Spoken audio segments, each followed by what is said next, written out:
Makandulanga di unchimbe na makaka na kuwa kamemba ngomuya we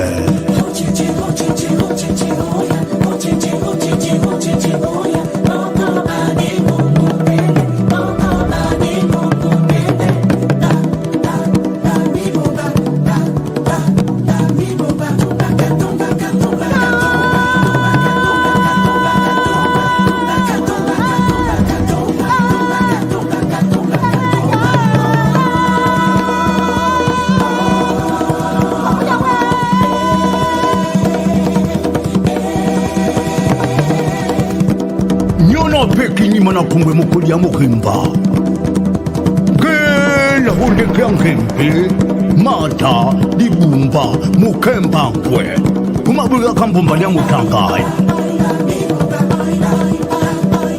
Yakin peki peka sa bombi Kima kumane kana mukumbo Na yundo ya makemba Nisabantu bana yama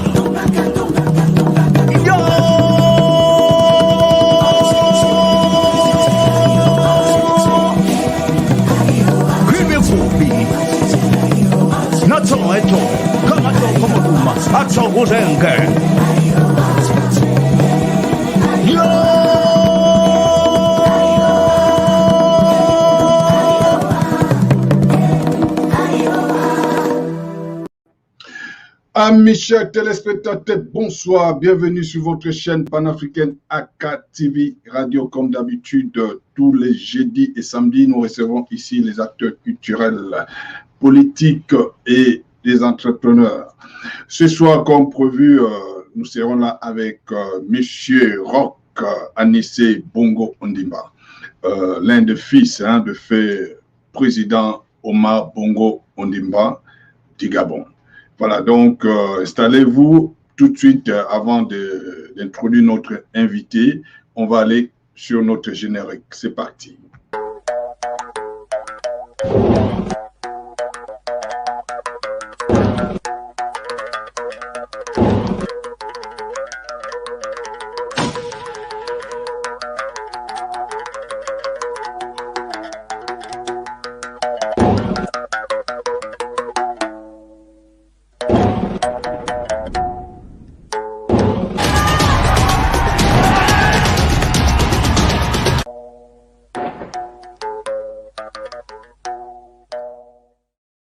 Votre chaîne, AK Radio TV, la référence de la culture africaine.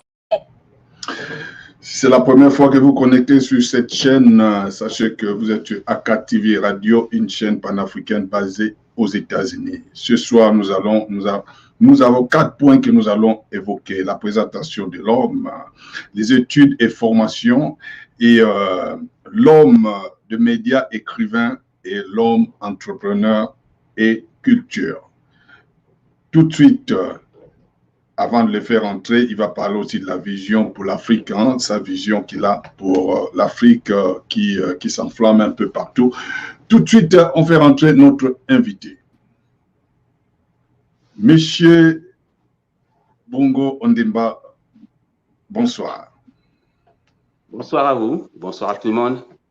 C'est l'honneur pour nous de vous recevoir sur cette chaîne panafricaine. C'est une première. S'il y a quelque chose à dire bien avant l'introduction, bien avant que vous puissiez vous présenter, un mot quand même pour cette chaîne panafricaine. Écoutez, c'est un plaisir et vraiment, c'est une première et surtout beaucoup de courage. J'ai essayé de discuter notamment avec vous de votre vision d'une Afrique de demain qui serait plus rayonnante et notamment le développement de vos structures. Donc, bon courage et j'espère que cette émission va permettre aux différents téléspectateurs et internautes d'avoir une idée un peu plus précise de ma personne. Merci. Merci, Monsieur Anissé. Tout de suite, on va vous demander de vous présenter. Qui est Monsieur Anissé Bongo Ondimba? Anissé Bongo Ondimba, c'est le fils de Omar Bongo Ondimba et de Cécilia Thomas, petit-fils de côté maternel de Nabuga Véronique avec Jérôme Dabani. Et de l'autre côté, le côté paternel, c'est Jeanne Ebory avec Basile Ondimba, en termes de grands-parents côté maternel et paternel. Donc, je suis né le 15 décembre 1965, donc en 55 ans aujourd'hui, divorcé, okay, et père d'une fratrie de 13 enfants, dont 5 sont à l'étranger, certaines mariées, et 6 qui vivent avec moi et 2 qui sont avec leur mère. Voilà, en gros, et surtout, bon, je vis plus à Franceville, dans le Haut-Ogooué, et j'ai beaucoup d'allées, venues sur Libreville, Port-Gentil, où je mène un petit peu mes affaires. Et quelques mots, voilà. Voilà, donc ici, on va... du côté de ma mère, nous sommes 13 enfants, dont moi le premier. Voilà, donc on va présenter, hein, je mère. vais faire passer les photos que nous avons choisies déjà du papa, du fait Omar Bongo Ondimba. Voilà, donc ça apparaît ici. Si quelques mots, vous avez à dire quelques mots avant de faire passer d'autres photos, et c'est à vous. Ben, disons que c'était plutôt un homme de culture qui pensait beaucoup plus à son pays avant la famille, puisque personnellement je peux le signifier, mais qui accordait une très grande importance d'abord aussi à la culture et aux traditions. Demandez beaucoup qu'on se concentre là-dessus, parce que pour savoir où l'on va, c'est de connaître d'où l'on vient. Bien sûr. On va parler peut-être votre mère qu'on a connue peu. Ma si mère, vous avez quelque chose à dire là-dessus. Très rigoureuse, très organisée et très méticuleuse. Pour elle, je me rappelle, enfin, elle n'est pas morte, elle est vivante toujours. Pour elle, la chose la plus importante était toujours les études, mais les études en suivant effectivement toujours le côté des traditions, du mode de vie à l'africaine. Voilà, donc comme on dit, les hommes partent, mais les esprits restent à nous. Donc nous avons prévu une vidéo pour montrer à nos téléspectateurs comment vivez-vous en famille et tout, parce que suivant les hommes d'État, on ne sait pas comment ils vivent suivant. Tout de suite, on va aller suivre cette vidéo pour les téléspectateurs.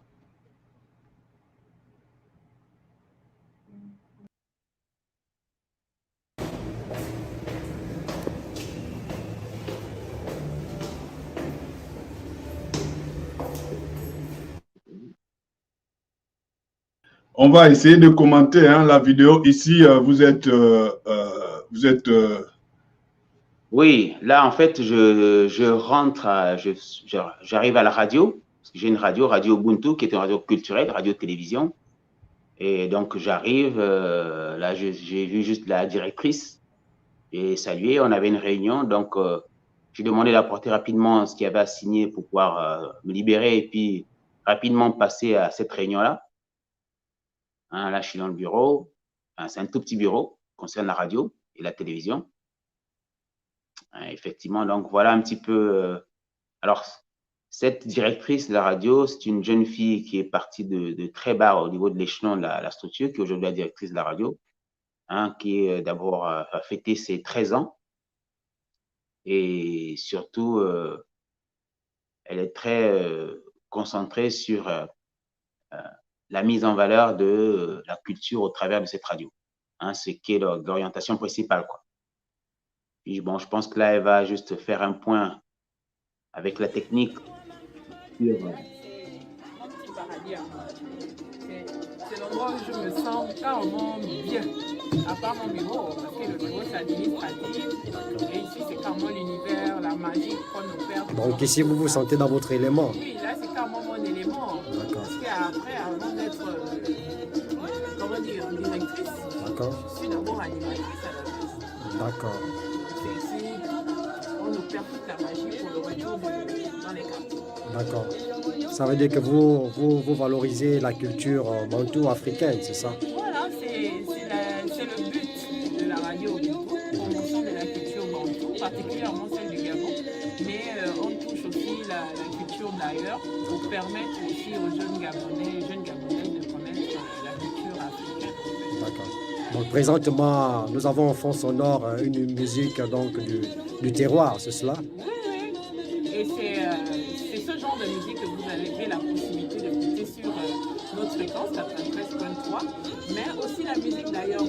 Papa Wemba, Fali, pourquoi justement? Parce qu'on parle de culture bantou, donc la culture. Mais sur 100%, disons qu'il y a 75% de la musique gabonaise. Puis le reste des musiques, c'est souvent dans les émissions ou alors quelquefois dans les playlists. D'accord. Et vous êtes qui exactement? Mon patronyme, Kambissi, voilà, Kambissi Lynn, mais dans le monde de la communication, du showbiz, comme on dit, je suis Lindsay, mais mon patronyme africain, c'est Kambissi.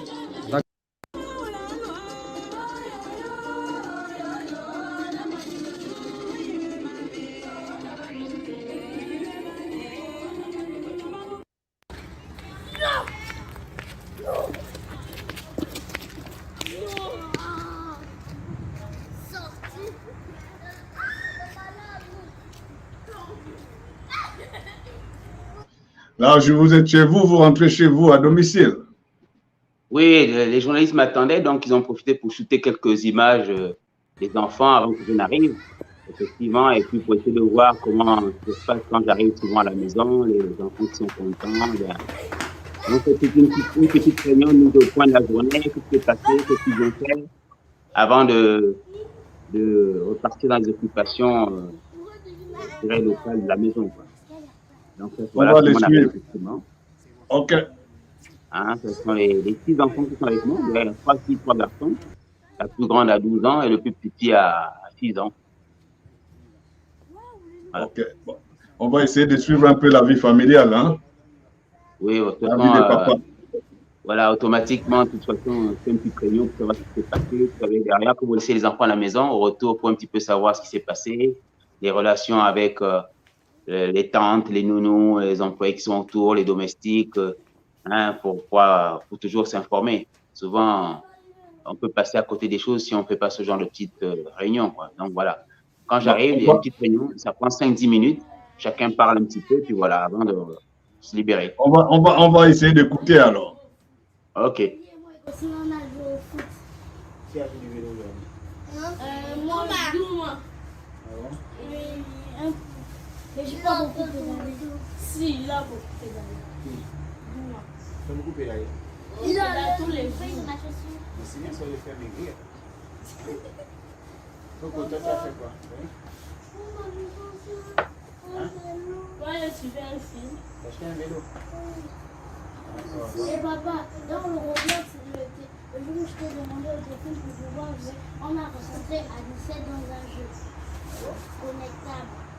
C'est en gros un jeu online en ligne. Et tout le monde peut jouer en même temps. On vient jouer en même temps. Alors, tu faisais quoi ici? Elle a suivi un film. Qu'est-ce un film? Quel film? Qu'est-ce que quoi? Je connais pas le titre. Ah, Je connais pas le titre, Jésus. Divine, qu'est-ce que tu as fait quoi? Elle était avec toi. avant que tu portes avec papa.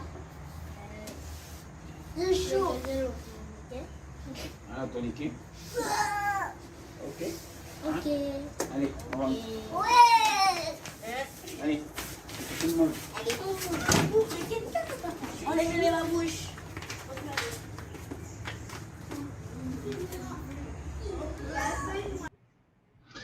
Ok, monsieur Anissé, essayez de nous parler un peu de vos études, hein, et formations.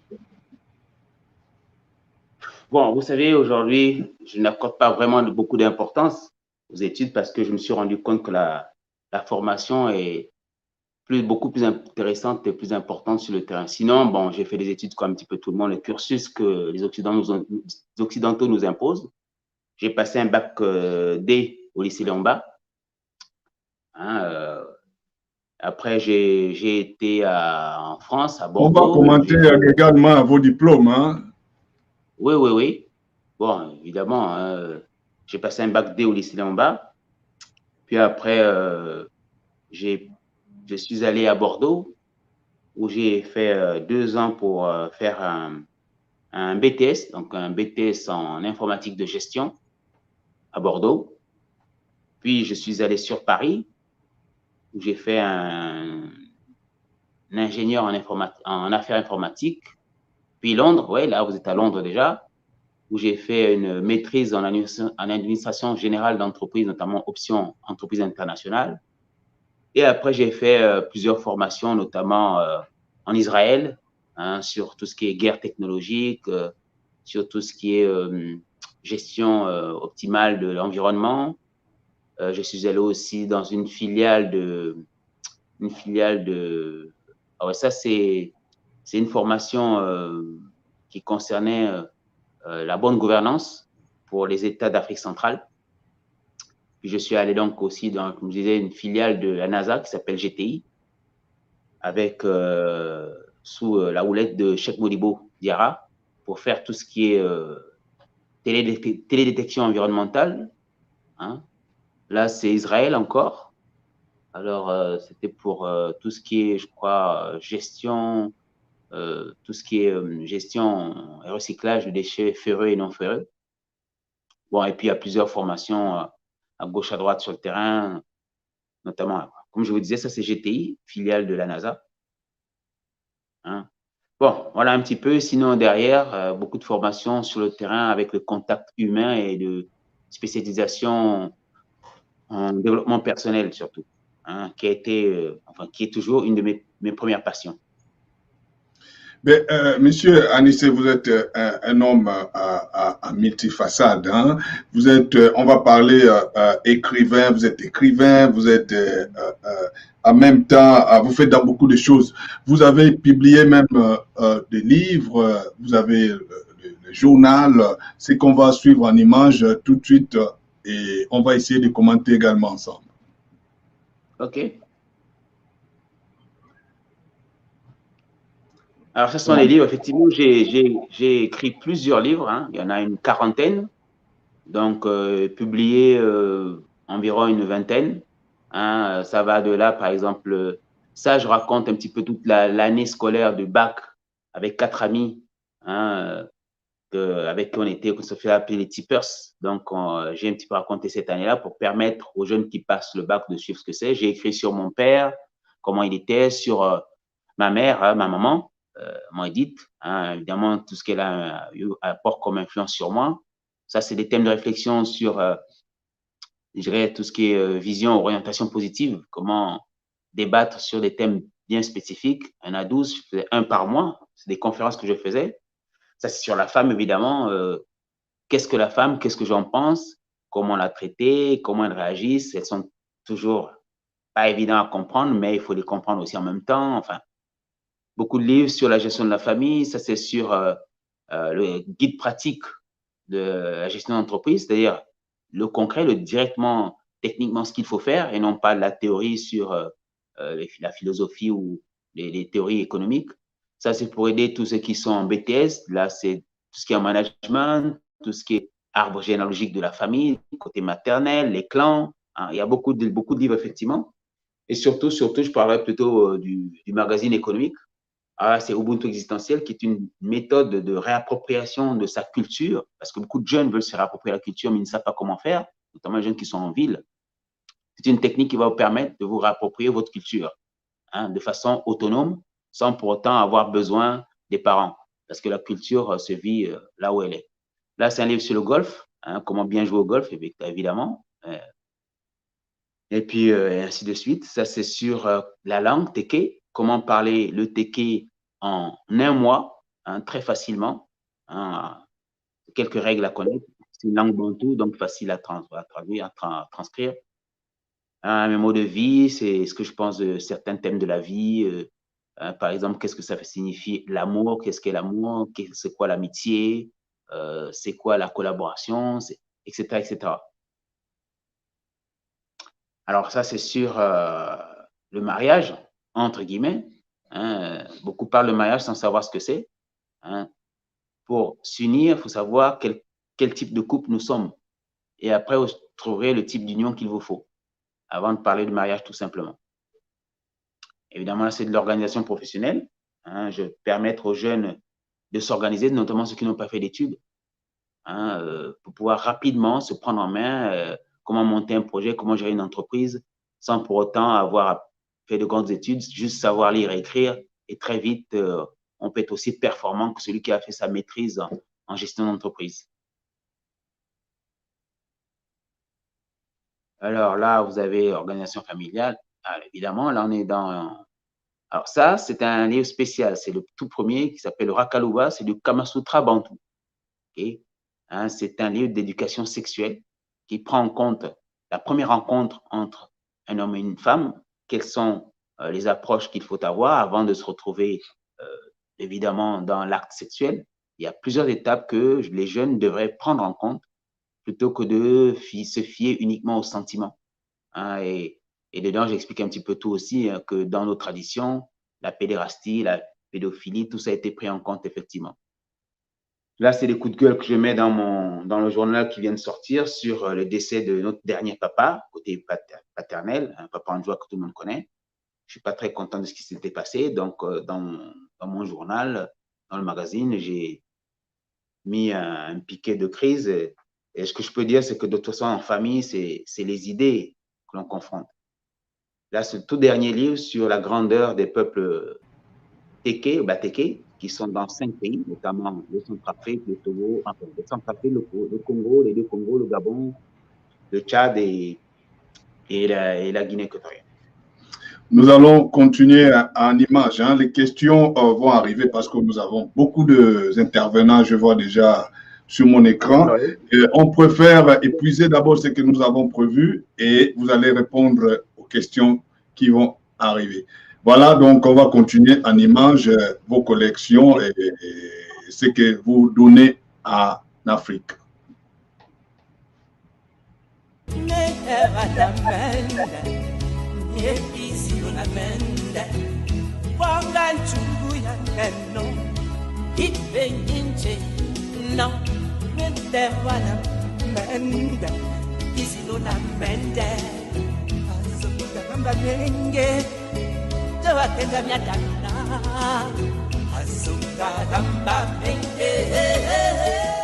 En cherchant à valoriser les savoirs traditionnels du peuple Téké, Anissé Bongo Ondimba se lance dans l'éducation des masses afin de vulgariser la culture de ses pairs et souligner l'importance de protéger leur patrimoine environnemental avec lesquels la vie trouve son sens.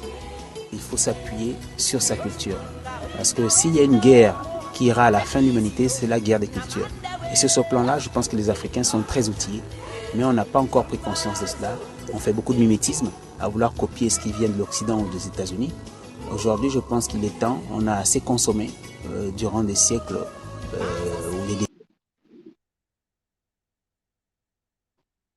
Voilà, donc on a suivi quelques images. On va aller en question. On va aller du côté de la France pour retrouver notre correspondant Papis Touré qui a une question à vous poser. C'est parti.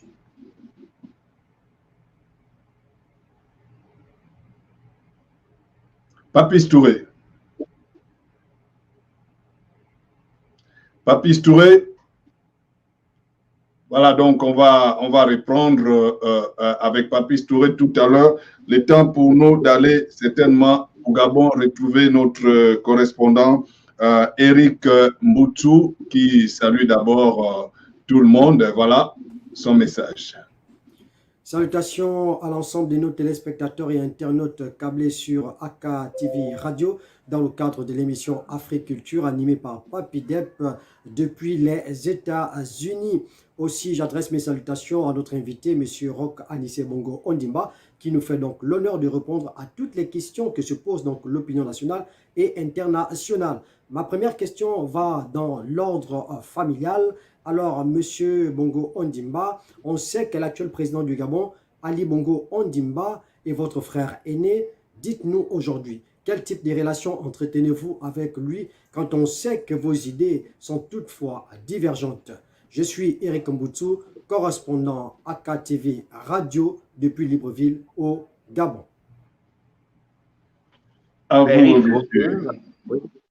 Bonsoir. D'abord, déjà, je corrige, nos idées ne sont pas divergentes. Vous savez, les idées peuvent être, je dirais, contradictoires, mais pas divergentes. Hein, et puis, dans ce cadre-là, c'est d'abord les idées du grand frère qui priment, c'est la tradition. Nos relations sont très, très bonnes. Hein, c'est la relation d'un grand frère et son petit frère. Et effectivement, comme vous le précisez, je pense qu'en termes de tradition, il n'y a que justement un débat d'idées. Il n'y a pas de débat d'idéologie ou de positionnement. Okay? Quelle que soit la situation, la première position sera toujours la sienne.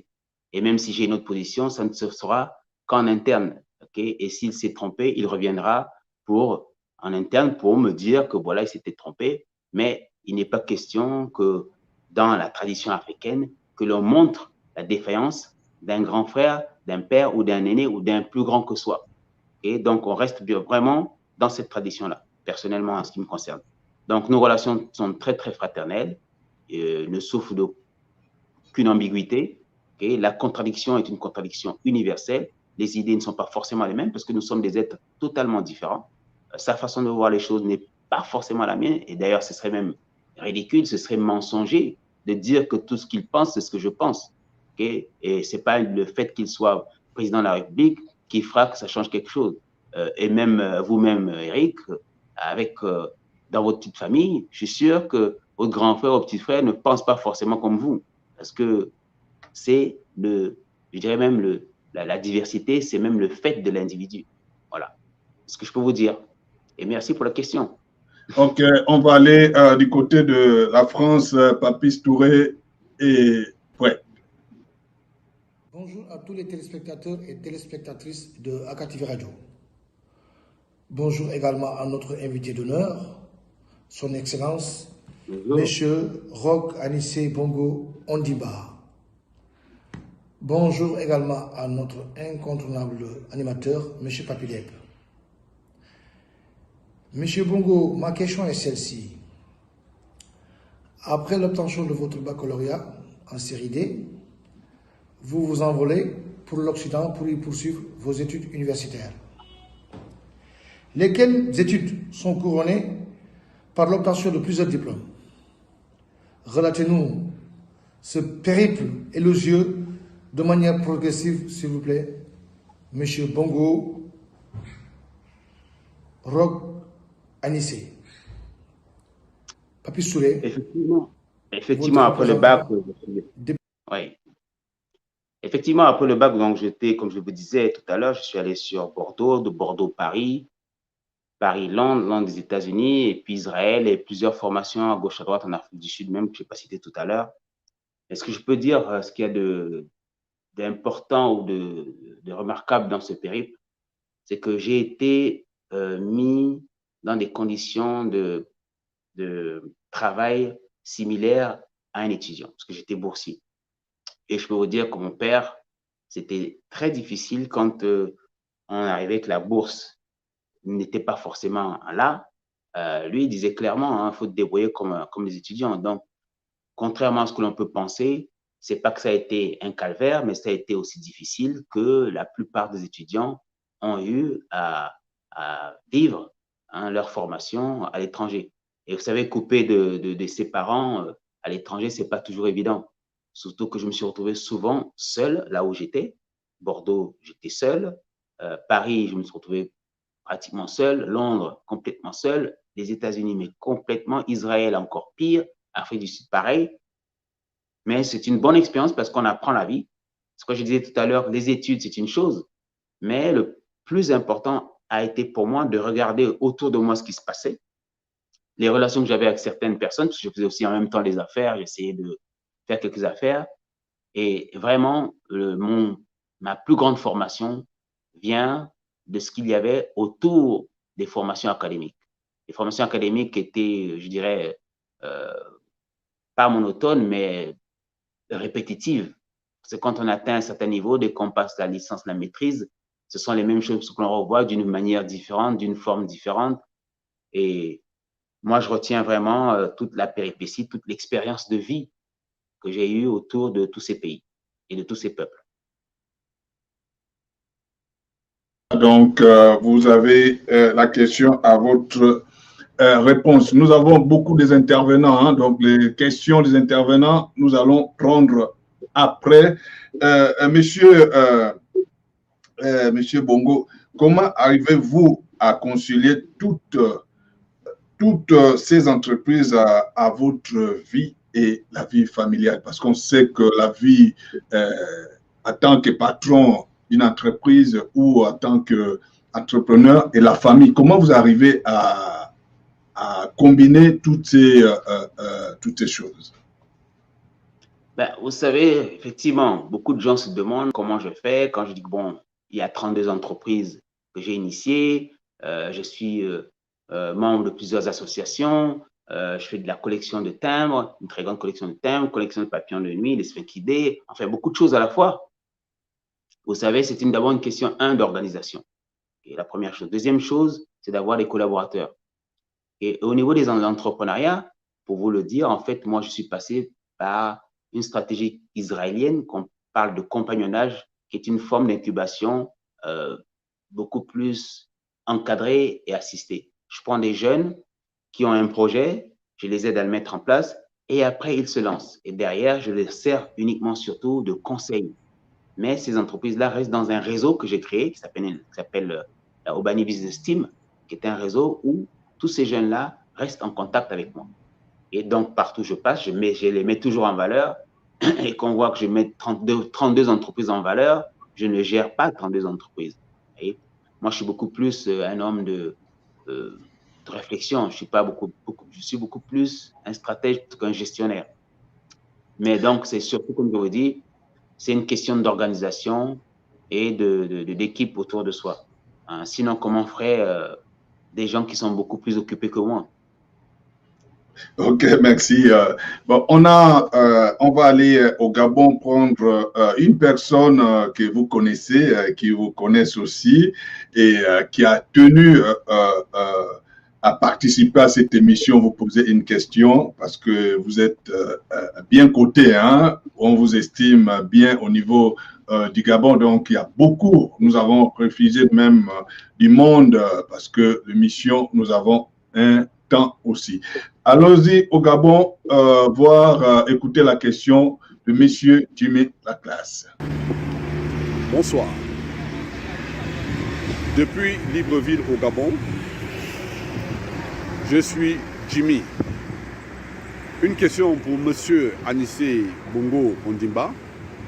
Monsieur Anissé Bongo Ondimba, quel conseil donnerez-vous aux jeunes Gabonais qui veulent réussir dans les études? Des conseils qui vont les booster véritablement. Car tout le monde sait au Gabon que vous êtes un modèle de réussite, moi en particulier. Alors, je suis sur AKTV Radio aux États-Unis d'Amérique. Alors, cher Jimmy, je pense que mon conseil va être universel. Les études sont un pan. Et ceux qui ont les possibilités ou l'occasion de pouvoir faire des études, c'est une bonne chose. C'est une base qui va vous permettre de partir à un certain niveau. Mais le plus important, c'est tout ce qu'il y a hors études. Vraiment, ce qu'il y a hors études. Et notamment ce qu'on appelle, comment je dirais-je, la vie. La vie. Okay? Le plus important pour réussir dans les affaires, je donnerai trois choses. La première chose, c'est d'avoir un esprit complètement ouvert, d'essayer de faire tout ce qui se passe, tout ce qui passe devant vous. La deuxième chose, c'est d'être très organisé. Et qu'est-ce que ça veut dire être organisé? C'est tout ce que vous pensez doit toujours être mis sur papier avant de le faire. Aucun projet ne se réalise par uniquement de la pensée. Vous voyez? Quand vous regardez comment l'école se fait, le professeur enseigne, on écoute et on met sur papier avant de retranscrire. Les affaires, c'est la même chose. C'est une logique simple. Okay? Vous voulez réussir, tout ce que vous pensez faire comme affaire, vous le mettez sur papier, sur projet avant de le faire. Maintenant, peut-être la difficulté, c'est les idées. Les idées, c'est très simple aussi. Il n'y a pas d'idée à inventer. Okay? Les idées viennent de ce que vous percevez, soit par la vue, en télévision, okay? Ou presse écrite, par l'ouïe, la radio, okay? Ou par Internet. Donc, triple, télévision, radio, Internet, presse écrite, ce que j'appelle la stratégie triple. Là, vous avez toutes les idées du monde. Si vous regardez une télévision, vous écoutez la radio, pensez toujours tout ce que vous entendez là, qu'est-ce que je peux faire pour transformer ça en idée? Okay? Et pour pouvoir lancer le projet. Après cela, vous mettez sur papier.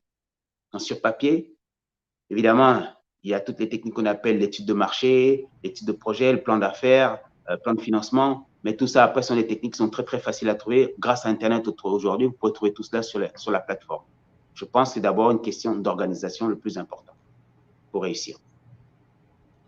Monsieur Anissé, on va aller très rapidement suivre une vidéo là où on sait que vous êtes un amoureux aussi du golf. On va suivre un peu comment ça se passe et quelques témoignages de gens qui ont voulu parler à votre nom et donner leur témoignage à votre regard. Donc, allons-y sur le terrain de golf.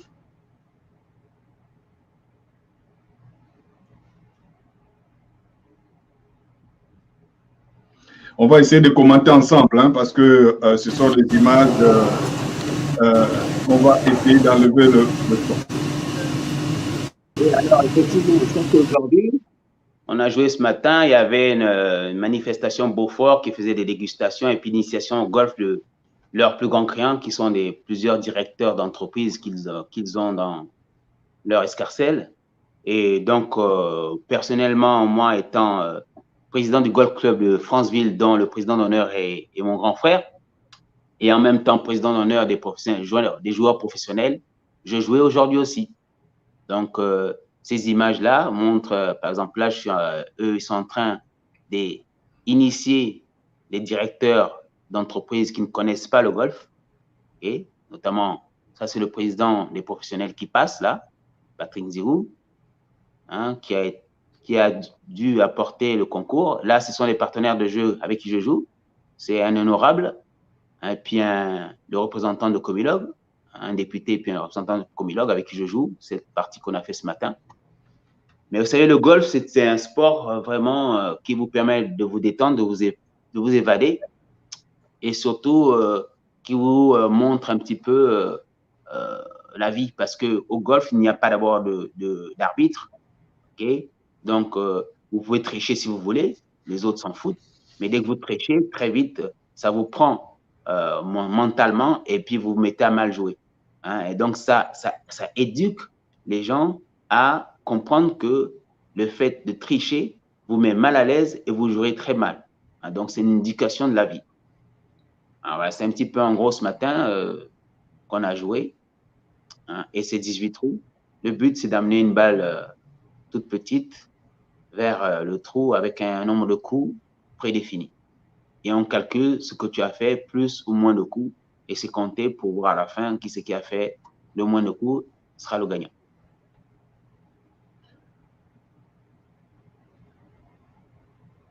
Voilà, monsieur. Ouais. Allez-y, vous voulez dire quelque chose? Oui, ça c'est le Golf Club de Libreville, justement. Et moi, je suis président du Golf Club de Franceville. Ah, ok. Voilà, donc on a envie de voir comment les autres font rentrer la petite boule là. Comment, parce que le golf, on le voit, c'est un grand sport comme à l'Occident, comme ici aux États-Unis, on sait qu'ils jouent beaucoup golf. Mais comment ça se passe en tant que professionnel? Parce qu'on voit seulement la boule qui va vers le trou et ça compte, ça signifie quoi? Bon, effectivement, bon, écoutez, pour dire simple, ok, c'est un jeu où il y a 18 trous, il faut réussir à rentrer la balle dans le trou. Dans le sac, on a ce qu'on appelle des clubs, ce sont des cannes pour taper la balle. Chaque canne ou chaque club vous permet de faire une distance requise. Et quand on arrive sur le green, c'est là où le trou est espacé, l'herbe est différente sur le parcours. Il y a les fairways, il y a les roughs, l'herbe est plus grande. Et sur le green, l'herbe est très, très coupée pour que les balles puissent rouler. Et là, il y a des pentes. Et donc, voilà un petit peu pour chaque trou, il y a un certain nombre de coups qui est alloué, 5 trous, 5 coups, 4 coups et 3 coups. Ok, monsieur, on va évoluer. L'entrepreneuriat semble être votre DNA, comme on dit en français, ADN. Car vous opérez dans presque tous les domaines d'activité dans votre pays. Parlez-nous un peu du groupe Obani. Alors, le groupe Obani est un groupe qui a été créé en 1991, qui regroupe effectivement plusieurs secteurs, d'activité. Et comme je vous disais tout à l'heure, 32 entreprises, dont plusieurs sont des jeunes qui sont avec moi. Et que l'on met en place dans un réseau que l'on appelait le réseau Obani Business Team. Voilà. Donc, qu'est-ce que je peux vous dire? Personnellement, ce que moi je gère, je suis beaucoup plus dans le recyclage de produits ferreux et non ferreux, notamment au niveau des pétroliers. Je suis beaucoup plus aussi au niveau agriculture avec le Secosiba, qui est je dirais, entre guillemets, aujourd'hui, peut-être le deuxième centre culturel reconnu au niveau du ministère de la Culture, à part l'Institut français. Hein, notamment, vous avez vu la galerie d'art que je mets à disposition pour pouvoir informer les populations ou former les jeunes sur la culture bantou et spécifiquement la culture batéké ou téké. Et je suis beaucoup plus aussi au niveau du village dans tout ce qui est agriculture, un petit peu, tout ce qui est exploitation forestière, notamment les forêts communautaires hein, dans les villages, de la pêche, je fais beaucoup de pêche aussi effectivement, de la chasse et vraiment je suis en train de développer des sites écotouristiques complètement coupés de l'occidentalisation, si je puis ainsi dire, pour permettre aux gens de se ressourcer d'une manière beaucoup plus profonde et de voir ce qu'il y a au fond de nos forêts et de notre pays. Moi, ça, ce sont les ananas et des fruits locaux. Hein. Là, c'est une vigne où on produit du vin sur enfin, pas sur les plateaux, mais du côté de Ngoni. Hein. Et on fait les cépages, du vin blanc, là, c'est Zatanga, du vin rouge. Voici les 3 vins et du rosé hein, qui sont en vente ici. Mais parlons-nous un peu. Oui, parlons-nous un peu parce que ce qui nous intéresse, on voit quand même le vin du Gabon. On voit suivant le vin qui vient d'ailleurs, parce que nous qui avons fait beaucoup de publicité de vin qui vient d'ailleurs, c'est une première hein, pour moi de voir un vin qui vient du Gabon. Parlons-en un peu. Alors, pour vous dire, le vignoble qui est basé à Siami, donc pas loin d'Ongoni, c'est un vignoble, vous savez, le vin a été planté parce que là-bas, en saison sèche, les températures baissent jusqu'à quand même 16-17 degrés. Et donc, le vin réussit quand même à prendre de la qualité. Et l'avantage que nous avons au Gabon, c'est que nos vignes produisent, on a 3 récoltes par an. Alors qu'en Europe, les vins se font en une seule récolte annuelle. Et le vin que nous avons donc en 3 récoltes, les champs n'étant pas très, très, très grands, on réussit à produire à chaque saison, chaque récolte, 1000 bouteilles. Okay? Et ces bouteilles-là permettent justement de se commercialiser, mais pas au niveau international parce que vous savez, 1000 bouteilles, ce n'est pas assez suffisant. Hein, c'est juste réservé à l'élite. C'est juste réservé à l'élite. Voilà un petit peu en gros ce vin. Et sinon, c'est géré par la grande sœur. Moi, je fais un petit peu supervision parce que je suis sur place. Et voilà en gros quoi. Mais sinon, ce vin existe déjà depuis, je dirais, 20 ans. Ah, ok. Une question qui vient de notre correspondant au Mali, hein, Matt Maïga. Comment vous êtes retrouvé dans le monde des affaires en tant qu'un golfeur, homme, culture et la foi? L'homme culture à la foi. Le monde des affaires, mais le monde des affaires, c'est ma formation qui m'y a emmené, tout simplement. Mais voilà quoi. Sinon, puis bon, je dirais aussi peut-être j'ai été plus ou moins prédisposé parce que j'ai été élevé par ma grand-mère. Donc souvent, je me trouvais dans son dos et puis on était tout le temps, toutes les journées au marché, à Montbouette, en train de vendre. Je pense que de là m'est venue cette envie de continuer dans ce secteur d'activité économique, quoi. Vous avez, nous avons quand même Maître Mouélé, certainement vous avez entendu parler, ex-champion du Gabon, champion d'Afrique et champion du monde et même champion des États-Unis, Maître Mouélé, qui nous suit en direct, qui vous supporte beaucoup aussi, hein, qui nous adresse le congratulations. Dites-nous... oui, on est en contact, lui et moi, sur Facebook, effectivement. Ah, ok, Maître Mouélé. Parmi vos œuvres, citez-nous 3 qui ont plus retenu l'attention de l'opinion nationale et internationale. Bon, je vous citerai d'abord, effectivement, évidemment, le Rakaluba. Hein, comme je vous disais, c'est le Kama Sutra Bantou. Vraiment, c'est un livre que les hommes et les femmes s'arrachent. D'ailleurs, il n'y en a plus. Hein, l'édition a été épuisée.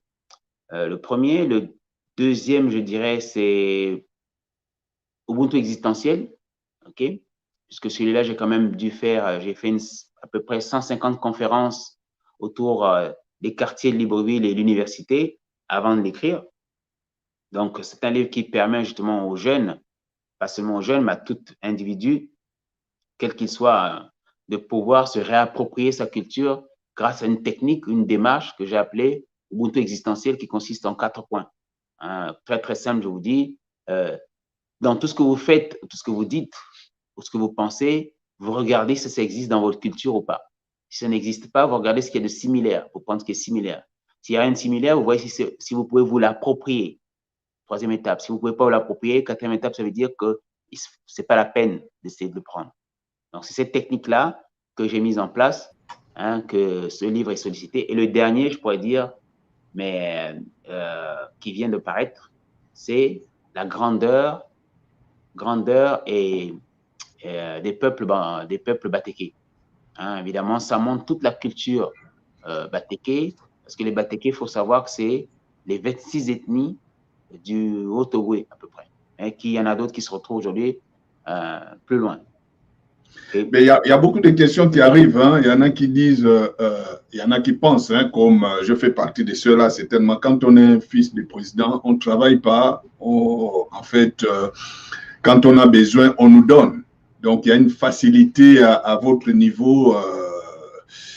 Tout le monde a envie d'être à votre place, en fait, parce qu'on sait que il y a tout, en fait. Parlons-en un peu. Ben, écoutez, détrompez-vous, hein, pas du tout. Évidemment, c'est ce qu'on montre à la télévision, hein, ce que nous font croire les Occidentaux. Mais vous savez, du temps de mon père, et notamment dans un de mes journaux, j'avais écrit qu'en Afrique, il n'y a pas de riches. Il n'y a que des fortunés, et quand ils meurent, ils partent avec leur fortune. Et je suis sûr que plusieurs qui me suivent là sont convaincus de cela. Parce que la richesse, on ne peut la prétendre que si la fortune est gardée de génération en génération. Là, on parle de richesse. Je parle de richesse économique parce que la richesse culturelle, nous tous, nous l'avons. Je parle de richesse économique. Donc, en Afrique, il n'y a qu'une seule famille que je connais qui soit riche. Ce sont les De Beers, qui est la famille qui opère dans le diamant en Afrique du Sud. Parce que c'est une famille, depuis plusieurs générations, est connue et est toujours en place. Mais en Afrique, je ne connais pas une seule famille qui est perdurée en termes de patronyme, génération après génération. Okay? Et je peux vous citer des exemples concrets. Prenez la famille Mobutu, prenez la famille que j'ai connue, la famille Bokassa, la famille Ofouet que j'ai connue, okay? Qui était même plus aisée que nous. Aujourd'hui, il n'y a plus rien. Hein, je dirais la famille Bongo aujourd'hui, je suis désolé, mais bon, c'est pas reluisant, hein, c'est pas du tout reluisant, contrairement à ce que l'on pense. Donc, il faut pas qu'il y ait amalgame et qu'il y ait confusion de ce que vous voyez à la télé qui se passe en Occident et mimétiser, hein, et venir penser que c'est ce qui se passe aussi en Afrique. Hein, ce n'est pas du tout vrai. Pas du tout vrai. Donc, les fortunés en Afrique, il y en a. Mais les riches, économiquement parlant, j'en connais pas. Les fortunés, oui. Vous prenez Dangote, c'est quelqu'un de fortuné.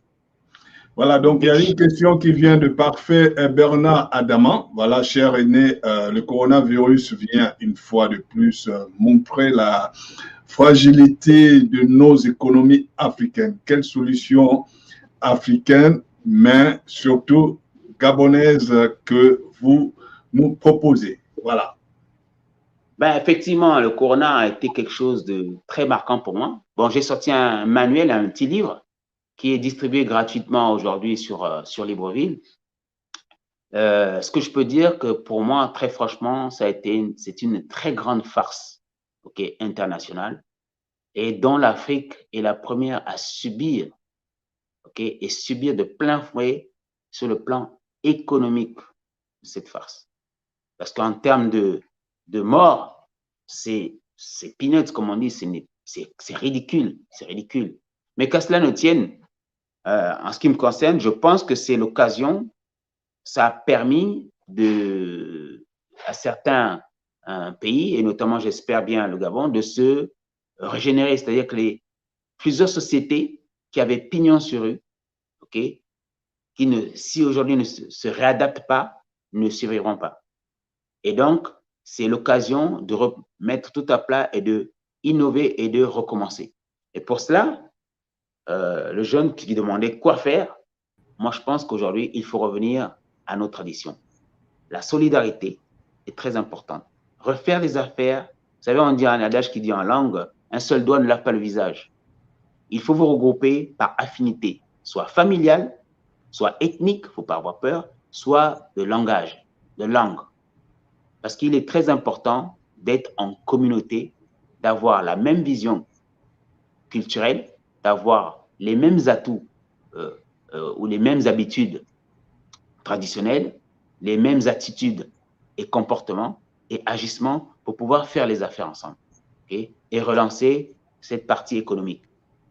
Et arrêter vraiment de faire du mimétisme, hein, copier ce qui vient spécialement des États-Unis ou de l'Europe et de moindre mesure aujourd'hui de la Chine. Parce que ce sont la Chine et l'Inde qui aujourd'hui sont les plus gros, entre guillemets, influenceurs économiquement parlant. C'est de se concentrer sur soi, sur un mode organisationnel, familial, qui serait dans un cadre d'une communauté reconnue. Voilà, donc suivant cet élément, il y a les gens qui ont souhaité dire un mot si on ne fait pas passer. Certainement, ils vont s'en prendre à moi. Suivant cet élément pour une personne que vous connaissez bien. Alors, monsieur Ndigo, je d'abord vous présenter. Je m'appelle Patrick Nzigo, président de la PG à Gabon. Aussi ancien champion. Ancien champion, bien sûr. Champion du Gabon plusieurs fois. J'ai remporté quasiment tous les Open de golf du Gabon. Et en ce moment, l'activité principale, c'est la PG. La PG, d'accord. Nous ne sommes pas là pour parler de la PG. Mais les noms, Rock, ici à Bongo, au Liban, lui également est professionnel. Peut-être nous faire justement un témoignage sur que vous côtoyez au quotidien dans le monde sportif. Oui, peut-être pas un professionnel de golf, mais un bon amateur de golf. Et la personne, Anissé, ça fait plus de 15 ans, je vais dire, je connais ce monsieur. Un monsieur très accessible, très sympa, toujours aux côtés de tous les professionnels. Déjà, en tant que président d'honneur de notre PGA, j'ai l'habitude de côtoyer l'homme quasiment fréquemment. C'est quelqu'un qui nous accorde toujours de son temps et puis qui répond toujours à notre doléance et qui est toujours à nos côtés et à tous les moments. Monsieur Anissé, vous avez des commentaires là-dessus. On a l'impression que vous êtes partout. Hein? On ne comprend pas comment vous faites. La magie africaine, la magie traditionnelle. Hein, je vous montrerai, effectivement. Non, mais vous savez, les gens souvent pensent que ça me ferait quand j'entends « j'ai pas le temps, j'ai pas le temps ». C'est une question d'organisation toujours. Le temps, on le trouve toujours, sinon on ne dormirait pas. Donc, si tu as le temps de dormir, est-ce que tu as le temps de t'organiser? Et après, c'est surtout, c'est un choix interne, personnel, de se mettre à disposition des autres pour pouvoir aider selon ce que l'on peut, sans se nuire soi-même, évidemment. Sinon, je fais beaucoup de choses parce que y a beaucoup de choses à faire. Pourquoi ne pas le faire? Ben, on va continuer en image cette dame qui a témoigné aussi sur vous.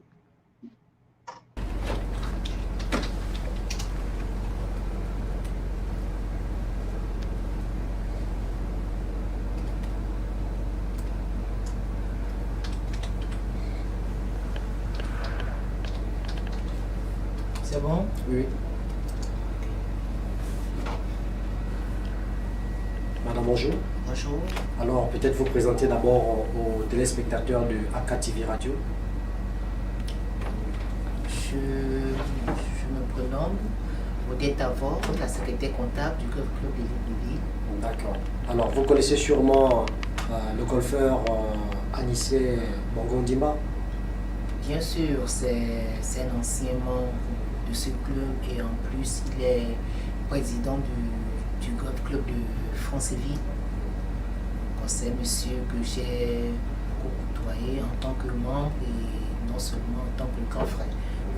Et quel témoignage vous faites justement du sportif qu'il est? Monsieur Diobani Bongo Anissé, c'est un membre vraiment. D'abord, c'est un golfeur mordu. Il aime vraiment ce sport. Il n'y a pas une compétition, il est présent sur Libreville qui n'y participe pas. Donc il aime vraiment le golf et c'est un golfeur jusqu'au sang, jusqu'aux dents, c'est un golfeur. Ce que je peux dire, c'est un golfeur. Un bon golfeur en plus. Je crois qu'en ce moment, il joue la première série, c'est ceux qui ont un handicap moins. Au niveau du parcours. Au niveau du parcours, moins de 20. Moins de 20, quoi. Je crois qu'il doit avoir entre 16 et 18 comme ça d'handicap, donc c'est un bon choix. Voilà, donc on a surpris la dame, hein. Je sens que la télé c'est autre chose. Un mot sur la dame avant d'aller au Congo-Brazzaville, nous avons quelqu'un aussi qui a tenu vous poser quelques questions. Un mot sur la dame. Non, c'est une dame très sympa, très simple et très rangée, et très méticuleuse et vraiment qui s'occupe bien du golf club de Libreville. Si je l'avais à Franceville, ce serait bien. Ouais. Alors, voilà. Ça, donc vous avez envie même de l'enlever là où elle est pour l'amener en Franceville. Dommage, elle est mariée, les enfants ici et tout, c'est compliqué, mais bon. Pour le moment, on se débrouillera avec ce qu'on a là. Allons-y au Congo-Brazzaville. Il s'appelle Jidas Parfait Diamoneka. Il vit à Libreville. Donc, depuis hier matin, il se retrouve au Congo-Brazzaville pour une réunion de chefs de l'État qui va se passer au Congo-Brazzaville. Il va prendre part. Donc, voilà sa question.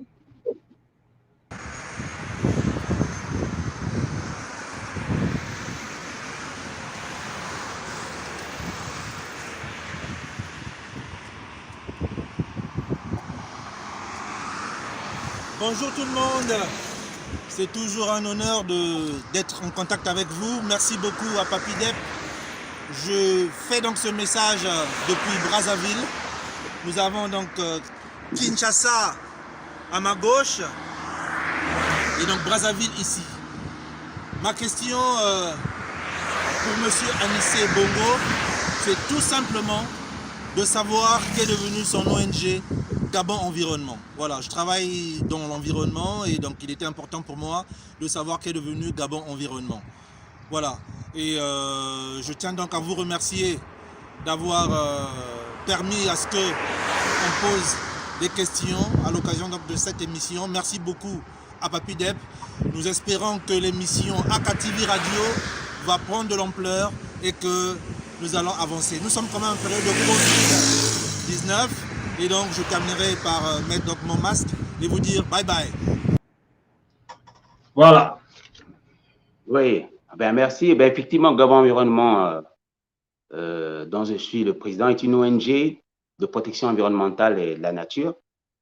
Ben, elle est là, elle tourne toujours. D'ailleurs, il y a 3 semaines, nous venons de faire une démonstration avec des partenaires belges qui s'appellent WFO sur une nouvelle technique de récolte des plastiques venant des bassins versants qui se déversent dans la mer. Vous savez, après le crédit carbone, ce qui est en train de se mettre en place, ce qu'on appelle le crédit plastique.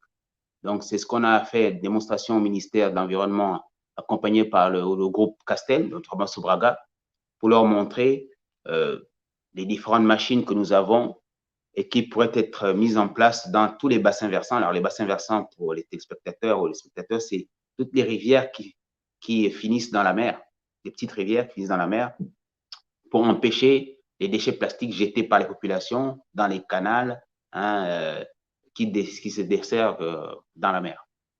Sinon, Gabon Environnement existe depuis 1999 et elle se porte bien. Nous sommes toujours là, voilà quoi. Et nous avons nos partenaires, l'Union européenne, ECOFAC, qui nous accompagnent dans les activités de protection de la nature et de l'environnement. Monsieur Anissé, un constat que vous parlez peu de votre famille. On va faire passer l'image de vos enfants et certainement on va commenter ensemble, voir aussi les enfants que vous avez. C'est parti. On peut commenter ensemble, donc voilà. Oui, pas de problème. OK.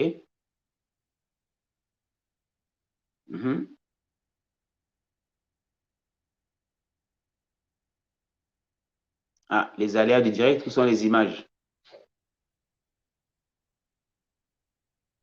Les aléas du direct. Déjà, avant que les images n'arrivent, peut-être pour vous parler de la famille. OK.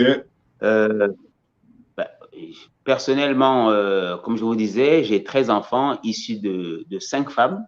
Enfin, il y en a même 16 parce que j'avais aussi des enfants de mes sœurs qui ne pouvaient pas garder que j'ai pris. Et 5 qui sont déjà à l'étranger, 3 mariés, 2 qui sont dans les études, comme je vous disais, 6 qui sont avec moi et 2 qui sont encore avec leur mère, petit, le temps que peut-être je m'organise pour les prendre parce que souvent, ce qui se passe, c'est que je préfère prendre mes enfants avec moi pour qu'ils se connaissent et demain puissent s'entraider plutôt que de les laisser chacun vers leur mère. Mais les vacances, ils se retrouvent. Alors ça sont mes 2 premières filles qui sont passées avec leurs enfants. Donc, je suis moi, comme vous voyez, je suis petit, je suis déjà grand-père. Ça, c'est une de mes filles avec une de mes nièces. Elle est au Luxembourg actuellement. Ça, c'est une fille qui est aux États-Unis, Tassiana, qui a 23 ans, qui est venue à l'université aussi. Ça, c'est l'aîné des garçons, et puis les 3 garçons, plus, enfin, les 5 garçons, okay, dont le plus grand aujourd'hui qui est en Afrique du Sud, ses études là-bas. Ça, c'est certains d'entre eux avec une des grand-mères à Franceville, notamment. Ça, c'est l'une, je serai l'avant-dernière, ça, c'est l'une la plus grande qui est restée aujourd'hui. Parmi les 6, c'est la plus grande, Tessina, qui d'ailleurs, au passage, je vous dirais, a fait une moyenne de 18,86 de moyenne en classe de 6e générale. Oui, première avec des prix. Là, je les initie en forêt parce que je les amène en pleine forêt pour découvrir la forêt, marcher dans la forêt, être piqué par les fourmis magnans, voir ce que c'est, découvrir les arbres, etc., etc. Ça, c'est celle qui est au Luxembourg, qui s'appelle Yumi. Okay. Ça, c'est une de mes petites filles, la première, Véronica. Ça, c'est le dernier des garçons, Kosana. Celle-là, j'ai déjà parlé d'elle. Voilà un petit peu. Ça, c'est une de mes petites filles, Ilana. Voilà. Effectivement, je disais, effectivement, je ne parle pas beaucoup de la famille, mais c'est parce que souvent, on ne donne pas l'occasion d'en parler. Là, vous êtes les premiers. Vous voyez que j'ai bien voulu montrer toute la famille. Bon, les mamans, j'ai préféré mettre ça de côté, effectivement. Voilà, donc parce que il y a les gens qui posent des questions, qui pensent que si M. Anissé ne parle pas de sa famille, on pense que la famille est en conflit. On connaît beaucoup de choses qui se passent. Êtes-vous en conflit avec les uns contre les autres.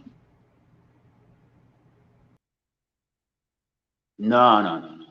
Être en conflit, ça ne veut absolument rien dire. En famille, rien n'est parfait dans toutes les familles. Donc, être en conflit, ça ne veut absolument rien dire. Comme dans toutes les familles, il y a des hauts et des bas. L'essentiel est qu'à la fin, on trouve un accord et qu'on continue à avancer parce que, vous savez, comme dit la tradition, le sang, c'est pas le pu. Donc, votre sang, ce sera toujours votre sang. Il n'y a pas de choix, ce côté-là. Donc, la famille, on ne la choisit pas. On vit avec un point, un trait. Donc, je ne pourrais pas parler de conflit en famille parce qu'on n'a pas le choix. Mais quelques petites incompréhensions. Oui, parce que vous avez quand même écrit sur un journal, votre journal, que vous êtes mécontent de comment le dernier défunt père est parti. Vous n'avez pas assisté, on a pu lire ces livres. Il faut qu'on en parle quand même. Pourquoi vous n'étiez pas content? Oui, vous savez, écoutez, il y a des choses que, vous savez, je n'ai plus 15 ans, donc il y a des choses que je ne peux pas me permettre d'accepter. Donc, je n'ai pas été content de la manière dont s'est déroulé les obsèques de Papa Andjoua, un point, un trait. Et cela, je l'ai exprimé fortement. Je n'ai pas été d'accord de la façon dont les choses sont passées par rapport au rang qu'il occupait sur le plan traditionnel et surtout sur le plan spirituel.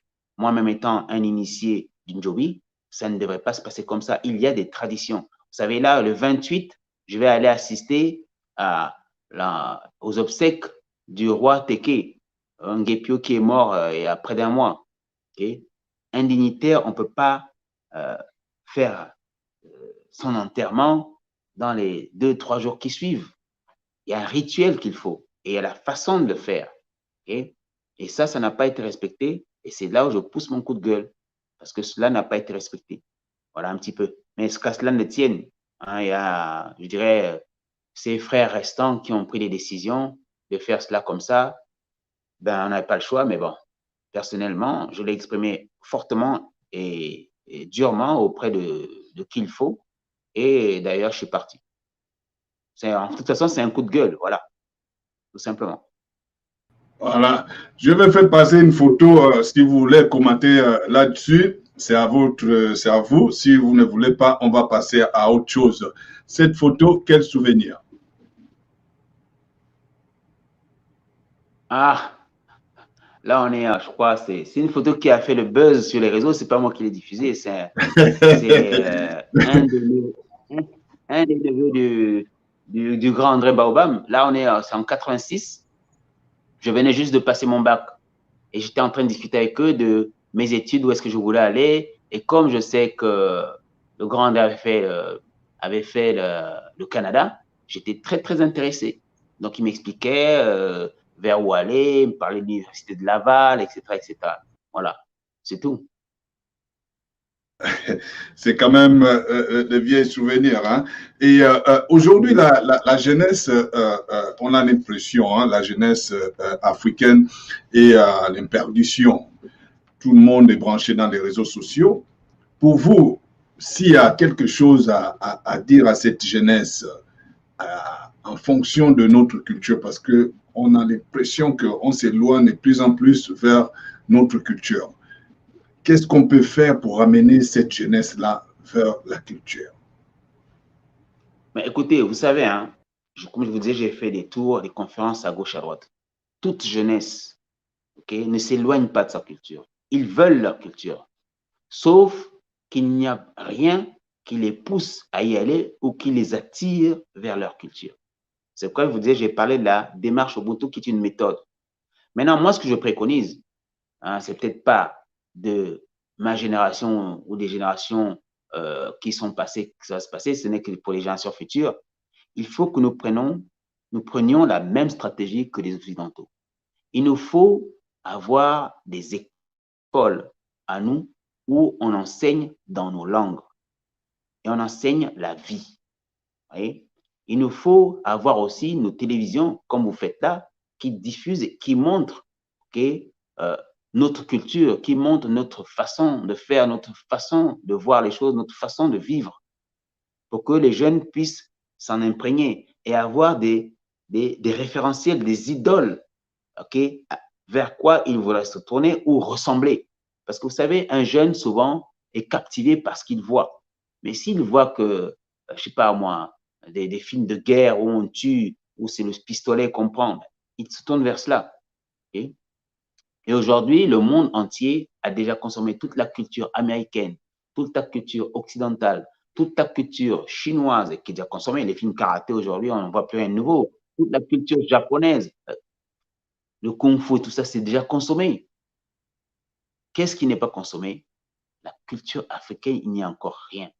Je n'ai pas encore vu un film qui intègre, je dirais, les mystères de la jungle profonde africaine.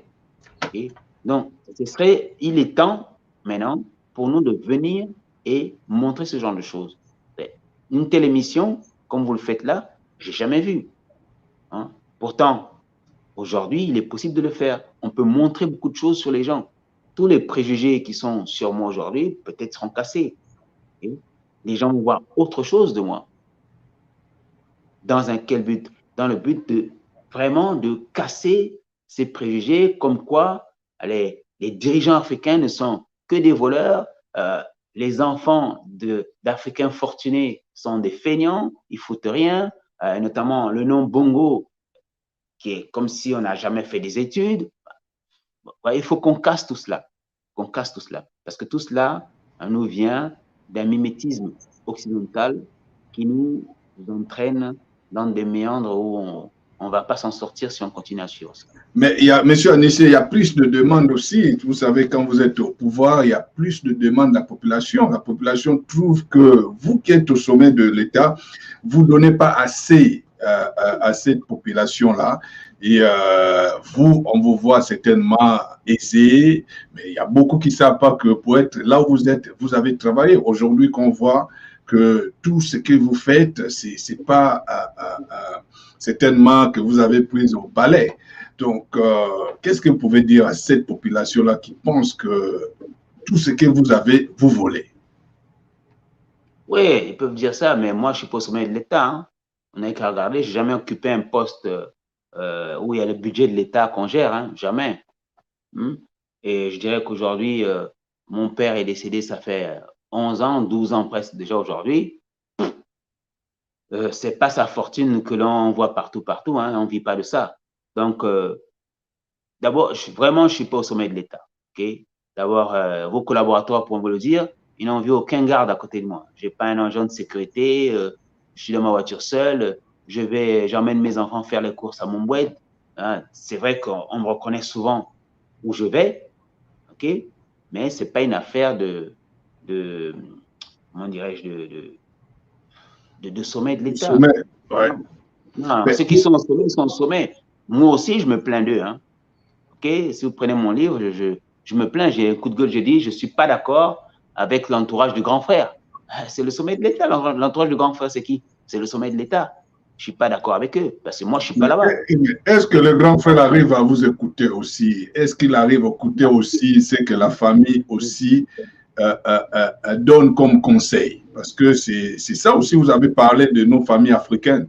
Quand on est africain, quel que soit notre poste, là où on occupe, un moment, on revient vers la famille. Est-ce que le grand frère arrive à écouter quand même quand vous donnez quelques conseils? En tout cas, quand j'ai l'occasion, je lui dis clairement ce que je pense. Okay? Il prend en compte. Il ne prend pas en compte. Ce n'est pas très important pour moi. Okay? Ce qui est important pour moi, c'est de pouvoir le lui dire. Parce que je n'ai pas toutes les données que lui a par rapport au jugement que moi je vais faire sur une situation. S'il prend en compte, tant mieux. S'il prend en compte vraiment, tant mieux. S'il ne prend pas en compte aussi, il aura ses raisons. Okay? Mais une chose est sûre, je ne suis pas au sommet de l'État et si je l'étais, j'aurais encore crié plus durement. Mais de toute façon, personnellement, je n'hésite pas à le dire. Par rapport à la famille, il n'a pas le choix. Vous savez, ce qui est famille est sacré, il faut écouter. Hein? Et je dirais peut-être que ma position de petit frère m'handicape. Vraiment, m'handicape. Maintenant, maintenant, il a des frères, des parents qui sont au-dessus de lui, dont il est, entre guillemets, forcé d'écouter. Mais personnellement, ma position de petit frère m'handicape, même si nous ne sommes pas peut-être beaucoup. Parmi tous les petits frères et petites sœurs qu'il a, je n'hésite pas à le lui dire. Et même quand je lui dis qu'il n'écoute pas, je l'écris pour qu'il puisse voir que je l'ai dit hautement. Voilà. Et je n'ai pas peur parce que, comme je vous dis, le sang, c'est le sang. Il va me faire quoi? Hein? À partir du moment où je ne suis pas odieux, je ne suis pas, comment dirais-je, je ne perturbe pas, entre guillemets, l'État, je dis ce que je pense. C'est pas ce que disent les Occidentaux, la démocratie, là. Mais une question discrète, très rapidement, une question très discrète. Est-ce qu'un membre de la famille peut basculer aussi à l'opposition pour aller critiquer ce que fait certainement le grand frère au pouvoir? Ça, c'est fait en Afrique. Déjà, moi, je vous dirais que opposition-majorité, pour moi, c'est une mascarade, très franchement. Okay. D'abord, ce qui est opposition-majorité, c'est une question d'idéologie. Vous savez, en Afrique, nos cultures ne permettent même pas les concepts. Comment alors intégrer les idéologies? Ça n'a pas de sens que dans une famille, le père est socialiste, la mère est démocrate, le fils est républicain. Tous ces termes ne veulent rien dire concrètement. La preuve, prenez ces mots-là, essayez de les traduire en langue, ils n'existent pas. Vous voyez? Et je vous dis la technique de Ubuntu existentiel, la démarche. Si ça n'existe pas, vous ne prenez pas. Dans nos traditions, il est question de débat d'idées. Débat d'idées. Et très franchement, quand on parle d'opposition aujourd'hui, ou majorité, c'est du jeu. C'est du jeu. Il n'y a aucune solidité dans ces concepts importés d'ailleurs. Okay? Ce qui est important, c'est quelles sont les idées, comment se développer ensemble. Et nous devons absolument s'asseoir pour le pays est tout petit. 2 millions d'habitants, vous aussi. C'est quelle bagarre d'idéologie ou d'opposition majorité? Ça ne veut absolument rien dire. Opposition de quoi? Majorité de quoi? C'est des concepts que même, je suis sûr, les peuples ne comprennent même pas ce que c'est.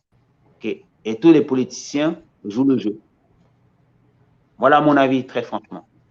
Ah, ok, merci. En off, nous avons discuté, vous avez parlé, il y a peu d'informations sur certains cultes. Hein, on va parler un peu de la franc-maçonnerie. Il y a peu d'infos là-dessus. On pense, parce que vous avez dit, vous avez essayé de voir un peu, aller visiter comment ça se passe dans les différents domaines, ces maisons-là et tout. Parle-nous un peu de la franc-maçonnerie. Est-ce que c'est la franc-maçonnerie qui pousse d'aller enlever les gens, tuer ou sacrifier ou en fait tout ce qui est mauvais, on trouve en franc-maçonnerie. Vous, en tant qu'une personne qui a été membre, dites-nous quelque chose là-dessus. C'est pas que j'ai été membre. J'ai étudié et réfléchi dessus. Ah, ok. Je rectifie. Ok. Voilà. Être membre de la franc-maçonnerie n'a pas de sens de toute façon. Ok. Ok. Alors, il faut savoir d'abord, pourquoi a été créée la franc-maçonnerie? C'est vrai que les gens ne le savent pas. La franc-maçonnerie, en fait, est une organisation discrète, non pas secrète, où les 3 religions révélées se regroupaient le soir pour harmoniser leurs ententes et éviter les guerres ou les bagarres entre eux. Il s'agit des chrétiens, des juifs et des musulmans. Vous voyez? Le but de la franc-maçonnerie était cela. Ils se retrouvaient, les dirigeants de ces religions se retrouvaient les soirs, okay, dans un rituel, okay, pour pouvoir discuter et harmoniser leur, je dirais, leur expansion sur les différents peuples du monde. C'est uniquement le but premier. Le second but est de permettre à ses membres, chacun de façon individuelle, d'élever leurs esprits, d'être meilleurs hommes dans la vie, en prônant l'humilité, la solidarité et l'entraide. Mais vous voyez, j'ai étudié là-dessus, j'ai vu. J'ai aussi vu du côté de la Rose-Croix, c'est la même chose. Du côté du soufisme, c'est purement islamique, c'est la même chose. Mais de tout cela, okay, je suis arrivé à une analyse simple, ce ne sont que des rituels où chacun se débrouille à élever sa spiritualité. Mais quand vous revenez dans nos traditions, nous, telles que le Njobi, c'est exactement la même chose, sauf que nous avons cette, comment dirais-je, ce petit plus où il y a des herbes sacrées qui vous permettent de transcender, d'aller vers l'au-delà, okay, et de toucher des sphères spirituelles plus élevées que les simples rituels. Et donc, nous avons des choses beaucoup plus fortes de cela. Et d'ailleurs, vous qui êtes aux États-Unis, la franc-maçonnerie là-bas se fait en plein jour. Mais là, c'est quand je sors de ma voiture, voilà. C'est juste à 5 km. Toi-même, tu es un franc-maçon, que tu le veux pas là-bas. Okay? Par contre, chez nous en Afrique ici, c'est tabou, c'est devenu une chose où on dit que c'est pour tuer les gens, tout simplement parce que les gens ne connaissent pas. Et parce que ceux qui sont en font un mystère. Mais okay? Pourquoi ils en font un mystère, monsieur Anissé? Au lieu de on voit d'autres religions, on voit comment on enseigne. Voilà, c'est notre culture.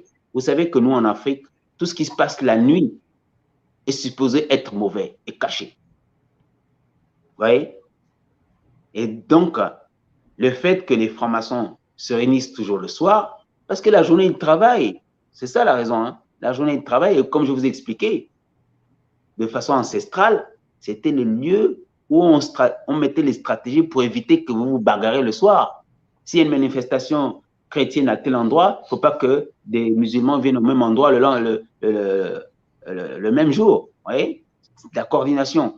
Et ici, ça a été complètement détourné avec nous, Africains, qui avons facilement l'esprit manipulé par l'Occident ou bien par nos propres parents d'ailleurs. Eh bien, c'est devenu le lieu des sacrifices humains, de sang, enfin, d'organes sexuels à récupérer pour le positionnement politique, pour des postes, etc., etc.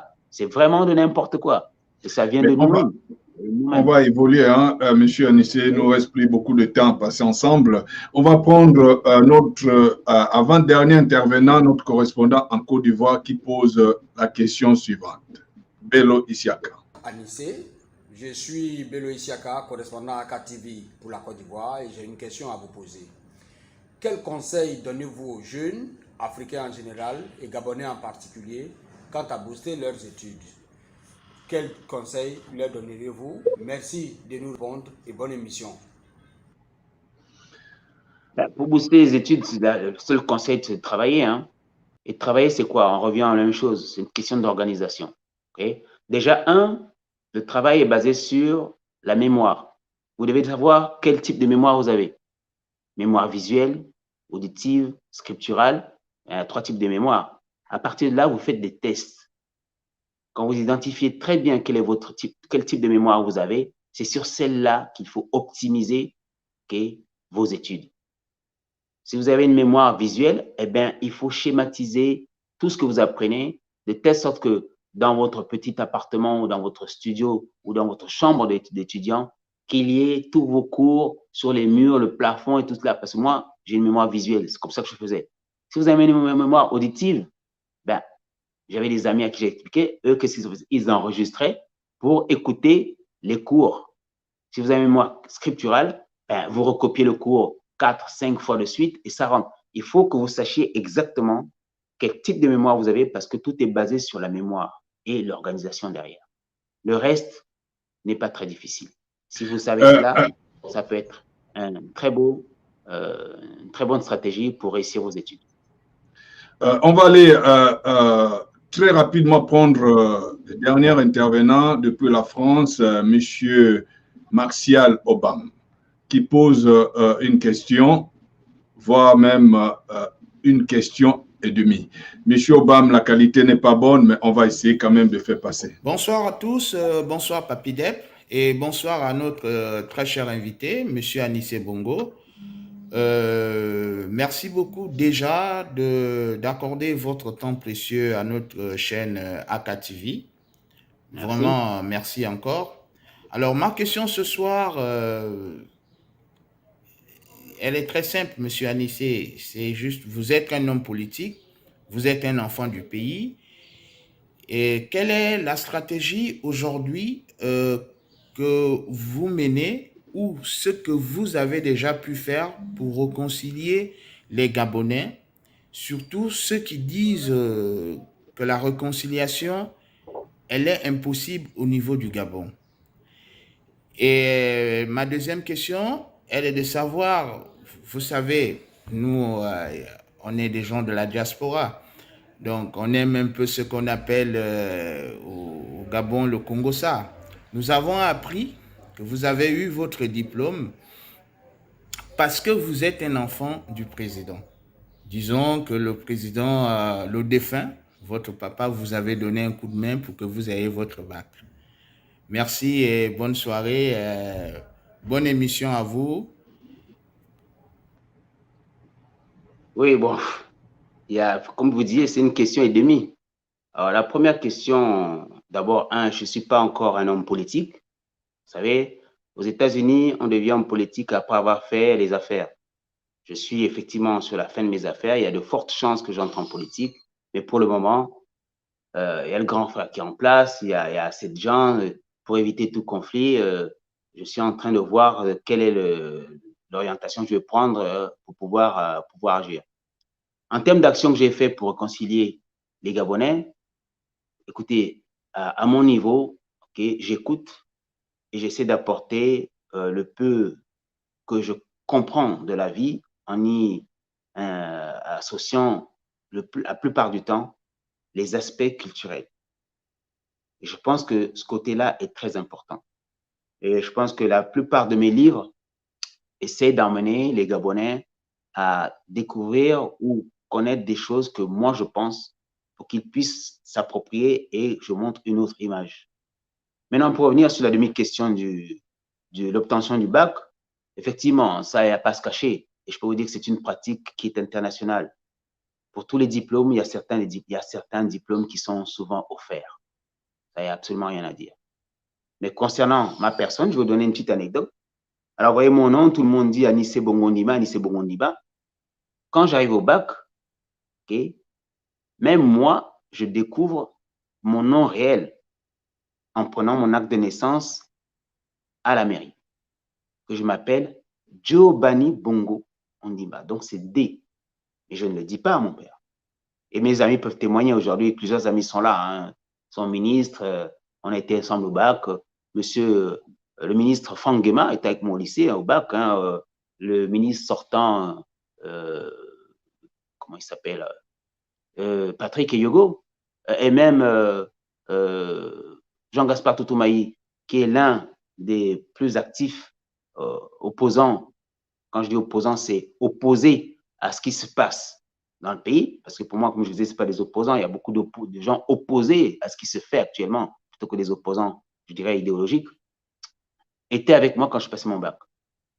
Eh bien, le jour du bac, hein, des proclamations, j'arrive à la maison et je trouve le recteur qui est là, un recteur de l'université, qui a la liste qui a le bulletin où il y a tous les bacheliers, ça va être publié le lendemain.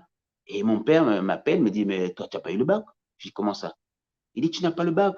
Je dis, moi, papa, j'ai le bac. Il dit, tu n'as pas le bac. Et puis bon, je laisse tomber. Et je comprenais qu'il avait regardé le côté B et il n'avait pas trouvé mon nom. Vous voyez? Donc, il me dit, je n'ai pas le bac. Mais bon, lui, ça ne lui disait rien parce qu'effectivement, le poste qu'il a, il aurait pu le jour même dire, bon, allez, mettez le nom aussi là-bas, et puis c'est tout. OK? Et puis, bon, le lendemain, je me rends au lycée Mbao où c'était proclamé. D'ailleurs, avec mes amis, on tourne toute la nuit. On dort carrément dans la voiture en face du lycée. Et à la proclamation, j'ai eu mon bac d'office je trouve Giovanni Bongo Ondimba. Et je rentre à la maison et je lui dis, j'ai eu mon bac. Il me dit, tu n'as pas ton bac. Je lui dis, j'ai eu mon bac. Il dit, comment ça? Je dis, voilà. Je lui montre. Et il me dit, mais qu'est-ce que c'est que ce nom? Je dis, ben, c'est le nom de mon grand-père, côté maternel, que maman avait mis, que tu ne connaissais pas. Et c'est quoi, je ne te l'ai pas dit. Voilà, donc et cette histoire, elle est véridique. Hein. C'est pas difficile à prouver. Et puis même, j'ai beaucoup d'amis qui étaient avec mon bac, qui savaient très bien quelle position j'occupais. Le nouveau directeur général des hydrocarbures, Edgar Mina, hein, c'était des collègues du lycée. Et je pense qu'à la fin de l'année, en terminale D2, j'ai fini premier de la classe de toute l'année. Ça, c'est pas un mensonge. Waouh! Voilà. Wow. Mais on va prendre dernière question de Monsieur Eric Mboutou depuis le Gabon.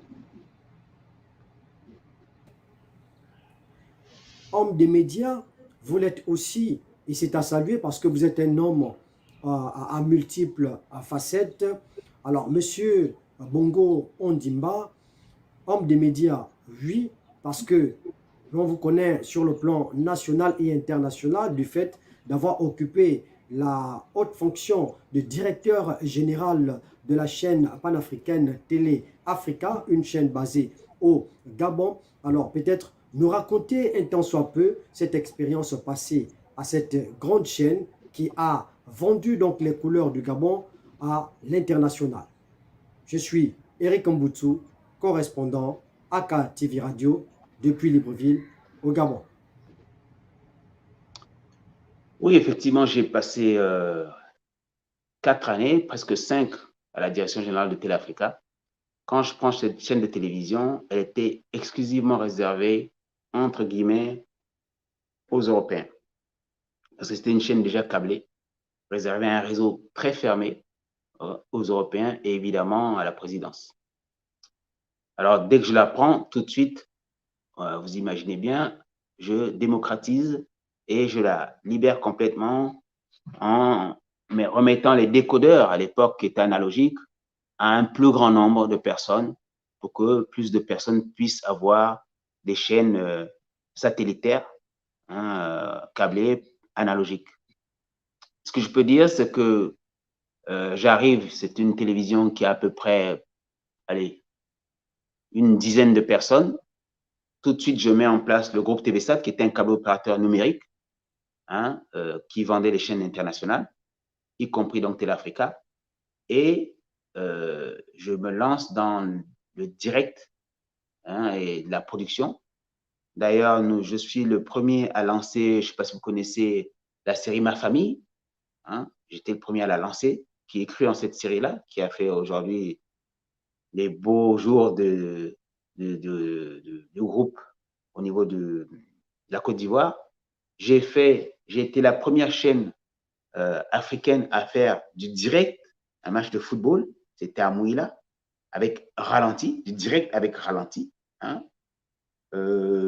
J'ai fait aussi former plusieurs jeunes au sein de cette chaîne qui arrivaient non diplômés, parce que moi, je préfère surtout des non diplômés parce qu'ils n'ont pas les œillets, comme on dit, ils n'ont pas narrow-minded, c'est-à-dire les œillets comme des chevaux, ils veulent faire que ce qu'ils ont appris et qu'ils aient plus d'esprit ouvert à l'innovation, à des techniques purement quotidiennes adaptées à l'environnement, plutôt que de prendre des théories ou pratiques ou des méthodes inculquées dans les écoles, universités et qui souvent sont obsolètes de 15-20 ans.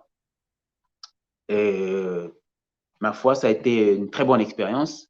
Et cette chaîne-là a été la première panafricaine parce que je me suis installé par satellite. On s'est installé au Burkina, au Togo, en RDC et en Guinée équatoriale. Aujourd'hui, cette chaîne est réduite uniquement au Gabon, mais par satellite aussi sur Canal quand même. Mais à mon époque, on a été dans 4 pays physiquement installés. C'était une très bonne expérience. Vous êtes aussi, ça c'est une question qui vient d'arriver, vous êtes le représentant, vous étiez le représentant de Microsoft. Parlons-en très rapidement parce que ça sont des informations qu'il y a beaucoup qui ne sont pas au courant. Hein. Aujourd'hui, Telafrica est pratiquement méconnaissable. On ne sait pas, on peut dire que ce sont des têtes qui ne gèrent pas bien ou c'est manque de moyens ou on ne sait pas comment on peut, qu'est-ce qu'on peut dire là-dessus. Bon, pour Telafrica, c'est un petit peu spécial parce que bon, moi, je n'y suis plus trop. Effectivement, ils ont beaucoup de grèves, mais ils ont eu beaucoup de problèmes de gestion parce qu'à la tête, ça n'a pas toujours été aussi facile que cela, pas si évident. Vous savez, le niveau à laquelle j'ai laissé la structure, c'est peut-être pas évident pour ceux qui sont arrivés de prendre un relais n'étant pas des spécialistes de la gestion, hein, et étant plutôt des journalistes. Hein. C'est pas évident. Vous savez, c'est comme si vous prenez un hôpital et que vous donnez à un médecin de gérer. C'est pas de la médecine, hein, l'hôpital. Donc, la télévision, ce n'est pas du journalisme. Vous voyez? Je pense que ça, là, la difficulté a été là-dessus. Et depuis, ben, ça a périclité. Et après, vous savez, quand les gens sont abandonnés à eux-mêmes, et en plus, s'il y a des retards sur les salaires, etc., ben, le vandalisme se met en place et très vite, on trouve une structure qui devient médiocre. Voilà. Vous avez dit quelque chose. Pardon? Vous n'avez pas répondu à la question, vous étiez représentant de Microsoft. Alors, Microsoft, effectivement, quand je suis rentré du Gabon, j'ai été pendant 8 ans représentant. Hein, pour vous raconter une anecdote, j'ai organisé les salons informatiques où je faisais venir plusieurs entreprises informatiques de plusieurs pays et même plusieurs continents, puisque ça venait des États-Unis, de Grèce, en Europe, et puis d'Afrique, hein, où il y avait un salon qui se faisait chaque année au Gabon pour montrer les solutions technologiques en informatique et en télécom. Et j'étais pendant 6 ans représentant.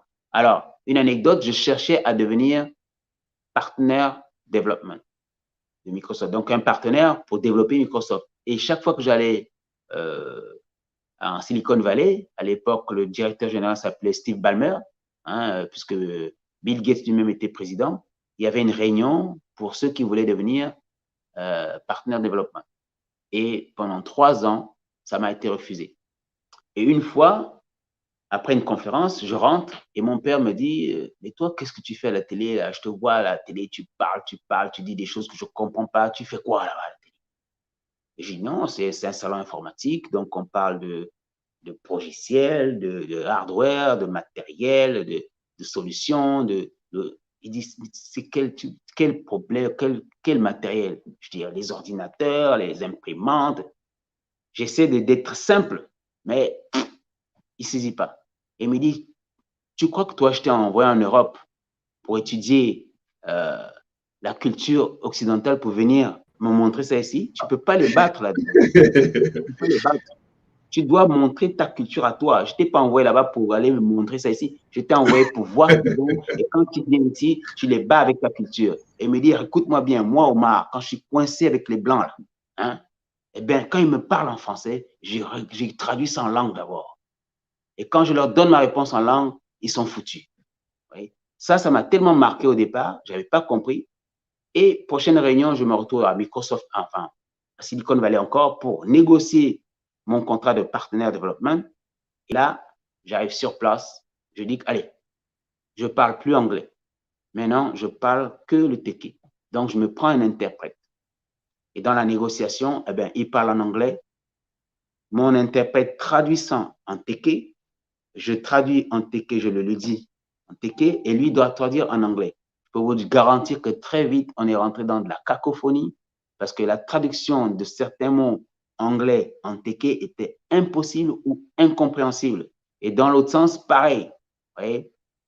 Et miraculeusement, non, peut-être pas miraculeusement, parce que vous savez, quand les gens parlent une langue que vous ne connaissez pas, les gens essaient de comprendre. Et eux, en se concentrant sur le teke qu'ils ne comprenaient pas, ils perdent le fil de la discussion.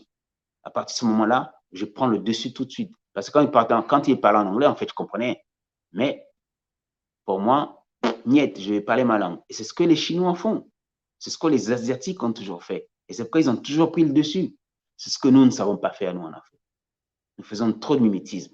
Voyez. Voilà un petit peu ce qui s'est passé sur Microsoft. Et après, je suis devenu partenaire de développement. J'ai eu le même coup pour vous donner pour la radio. La radio, 2009, je voulais mettre en place une radio. Vous savez que les médias en Afrique, on a toujours cru que c'était très sensible. 3 fois, mes demandes ont été rejetées. La 4e fois, je suis allé voir le président du CNC à l'époque et j'ai dit que je ne parlais plus français. Et bien, quand il parlait, je parlais en langue. Je répondais en langue. Ça a duré 2 minutes. Il a stoppé la réunion. Il m'a donné rendez-vous pour le lendemain. Quand je suis revenu, lui, il parlait maintenant en enfant, moi en téké. Ouais, cacophonie, on a rigolé un coup. Il m'a signé mon autorisation. Ouais, et j'ai utilisé la culture. Et ça, nous ne savons plus le faire. C'est un secret. C'est un secret, mais monsieur Anissé, à vous, en voyant tout ce que vous, on n'a pas pu démontrer ce que vous faites ici, c'est énorme. Les images en témoignent. Pourquoi pas proposer aussi vos services ou votre savoir-faire certainement au gouvernement, parce que le gouvernement a besoin de gens comme vous pour essayer de faire développer toutes ces choses qu'on a du mal à faire développer. Vous savez, moi, je suis considéré comme étant quelqu'un de, entre guillemets, spécial et dangereux, parce qu'on ne sait pas, est-ce que de quel bord je suis, est-ce que je suis par contre mon frère, parce que je me permets de dire des vérités ou ce que je pense sans être offensant. Donc, à partir de ce moment-là, beaucoup de gens prennent du recul. Vous voyez? Mais sinon, j'ai beaucoup de ministres que je connais, qui aujourd'hui sont même de ma génération, à qui je parle, que je croise, à qui je donne des conseils, à qui je dis mes vérités, qui les acceptent, mais qui sont, entre guillemets, souvent un petit peu embêtés. Parce que, vous savez, toute cette action, c'est d'abord une question de cohésion. Okay? C'est d'abord une question de cohésion. Or, apparemment, de mon avis, très franchement, je ne vois pas de cohésion dans ce qui se passe entre, que ce soit gouvernement, que ce soit justice, que ce qu'on dit les pouvoirs séparés. Il n'y a aucune cohésion entre eux d'abord, et aucune coordination de façon générale. Aujourd'hui, nous tournons comme si on est en roue libre, quoi. Chacun fait un petit peu ce qu'il veut. Okay? Bon, le président ne peut pas être partout, c'est vrai, mais ses collaborateurs, ça ne suit pas. D'ailleurs, vous avez vu dans le journal, j'ai piqué un coup de gueule que l'entourage du grand frère, ça ne va pas. Mais monsieur Anissé, est-ce qu'on peut dire qu'il y a manque de volonté de pouvoir bien faire? Non, ce n'est pas un manque de volonté. Je dirais plutôt c'est beaucoup plus de cupidité. Okay? Beaucoup plus de parvenus, d'affairisme, d'opportunisme. Les gens n'ont pas la notion du pays, quoi. Ils ne voient pas un État-nation. Ils pensent d'abord à leur poche ou à leur petite famille réduite. Nous sommes en train d'aller dans l'approche occidentale. Et aujourd'hui, vous voyez, c'est chacun pour soi, Dieu pour tous. Comme si nous sommes en Occident, mais nous ne sommes pas dans un environnement occidental. C'est là le problème. Pour nous comporter comme les Occidentaux, il nous faudrait un environnement occidental. Or, ça n'y est pas. Nous sommes dans un environnement africain, donc il faut se considérer comme étant africain et mettre d'abord nos cultures, nos traditions, nos us et coutumes, nos croyances en valeur. Moi, aujourd'hui, je me bats pour que le Mvet et le Ndjobi soient reconnus comme patrimoine immatériel africain reconnu par l'UNESCO, avec une date qui sera le 20 mars, officielle, qui sera le jour du Ndjobi et du Mvet. À partir de là, on fera des églises, des temples, un peu partout, comme les églises éveillées, et pour peut-être réussir à ramener nos frères et sœurs vers nos traditions. Parce que la culture est souvent basée sur une croyance. Et la croyance, c'est elle qui amène cet état spirituel où derrière, les traditions se mettent en place par rapport à l'environnement. Mais ça, nous négligeons. Ok, nous sommes pratiquement à la fin de notre mission. Avant de vous donner le mot de fin, on est en moins de 2 ans, voire même 2 ans des élections au Gabon. pour apaiser un peu, comment dirais-je, la température de tout un chacun. Si vous avez un message en tant qu'homme culturel, et pourquoi pas, on va dire que l'homme de la famille Bongo aussi. Ben, écoutez, chaque famille a ses dirigeants, a ses chefs. Donc là-bas, ce n'est pas un problème. Hein. Je fais entendre ma voix dès que l'occasion se fait. Mais par rapport aux échéances qu'il y aura d'ici 2 ans, je pense qu'il est temps de s'asseoir et de parler clairement sur ce qui va se passer. Okay? Il ne faut pas qu'on continue à se comporter comme les années antérieures. Il faut évoluer. Et chaque année, il faut qu'on améliore. Chaque année, il faut améliorer. J'espère que 2023 sera meilleur, hein, et que les situations que l'on a connues, les élections précédentes et antérieures, qui étaient plus ou moins désobligeantes, hein, soient un petit peu corrigées et remises à l'équerre. Hein. Sinon, il est très important, comme je disais, moi, ce n'est pas une question d'opposition-majorité, c'est une question de gens opposés à ce qui se fait. Il faut qu'on écoute un petit peu ces gens-là. Okay? Il faut qu'on les écoute, y compris moi. Je suis opposé à ce qui se passe. Mais où est la résonance? Okay? Et c'est un petit peu ça qu'il faut. La première des choses, il faut vraiment qu'il y ait, je toujours parlé des conférences thématiques et non pas de grandes conférences. Vous êtes pour un dialogue au Gabon? Non, les dialogues, les conférences nationales, le dialogue inclusif et tout ça, ce sont des théorèmes ou des théories qui viennent d'Occident. Il suffit de se réunir thématiquement parlant. Macron, en arrivant, a fait des thématiques. Okay, vous prenez le secteur du transport, vous appelez les opérateurs économiques du secteur transport, les administrations, les politiques, et ils se réunissent pour voir qu'est-ce qui ne va pas, pour voir comment faire. Tous les secteurs sont jouables parce que la politique en elle-même n'existe pas vraiment. Okay? Les idéologies, c'est des histoires. Donc, il est temps de se voir par thématique et essayer d'apporter des solutions. Hein, j'ai vu que bon, il y a des task force qui ont été mises un petit peu partout, task force de ceci, d'énergie, de ceci, de cela. Mais avec qui dedans? Que l'administration? Moi, je suis pratiquement toutes ces task force-là, j'ai impact, je suis touché. Je n'ai pas été appelé dans, j'ai été appelé dans aucune. Alors, c'est des task force pour faire quoi? Réfléchir seul en administration alors que les opérateurs, eux, sont à côté. Hein? Il y a des bonnes idées, mais l'application est complètement biscornue. Je ne sais pas, moi. Est-ce qu'on a un problème d'application ou d'opérationnalité?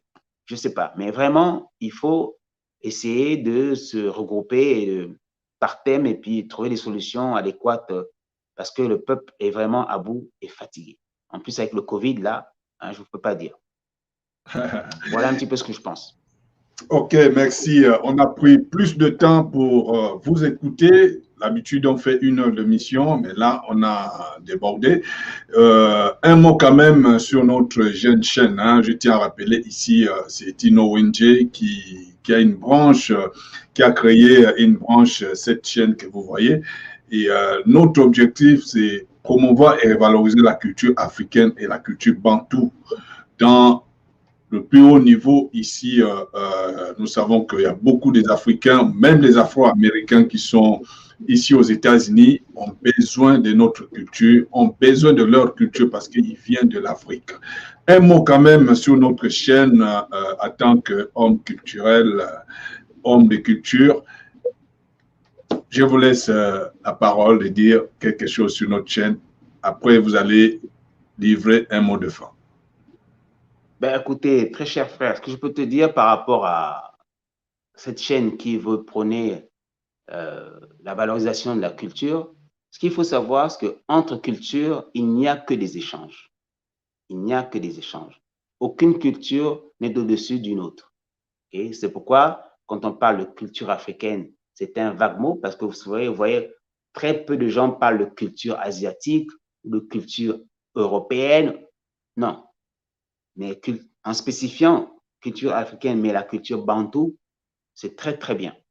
Très, très bien. Vraiment, il faut rester sur cet axe-là parce que l'identité est importante. Ne pas se limiter à la culture africaine parce que ça ne veut absolument rien dire. Voilà. Et cette chaîne, c'est bien qu'elle soit sur le net de façon internationale. Et il faut savoir que nous, en Afrique et notamment spécifiquement au Gabon, le net n'est pas encore, je dirais, l'apanage de tout le monde. Et ce serait aussi très bien d'essayer de donner du travail en s'établissant localement. Même si aujourd'hui, ce n'est plus important, mais c'est d'avoir la chaîne physiquement parlant sur place. Ce serait bien aussi. Voilà ce que je peux donner comme conseil à Radio AKTV et surtout, bon courage. Et personnellement, avec Radio Télé Ubuntu, nous sommes prêts à tisser un partenaire avec vous pour pouvoir travailler ensemble dans l'évolution parce que, comme je vous disais tout à l'heure, un seul doigt ne lave pas le visage et la communauté est très importante dans ces temps de Covid-19. Merci. Voilà, donc votre mot de fin pour les Africains qui vous suivent ou d'autres qui vont vous suivre par rapport à tout ce qui se passe dans notre continent. On voit, il y a beaucoup des Africains qui quittent l'Afrique pour l'Occident. Il y en a qui meurent dans la Méditerranée, il y en a qui sont dans les déserts, voire la forêt. S'il y a quand même un mot pour conscientiser ces Africains-là, quel sera votre mot de fin? Alors, moi, je vais vous dire très franchement, c'est très difficile. Ce n'est pas évident de conscientiser ces jeunes frères et sœurs qui vont, entre guillemets, à l'aventure, okay? Parce que là où ils sont, ils n'ont pas de perspective d'avenir ou d'espoir. Ils ne vont pas parce qu'ils ont envie, ils y vont parce qu'ils sont forcés. Alors, allez conscientiser quelqu'un qui est forcé de le faire. Ça, c'est un manque de respect. Donc, moi, je ne peux pas les conscientiser. Tout ce que je peux dire, c'est qu'il faut vraiment faire attention quand vous voulez émigrer.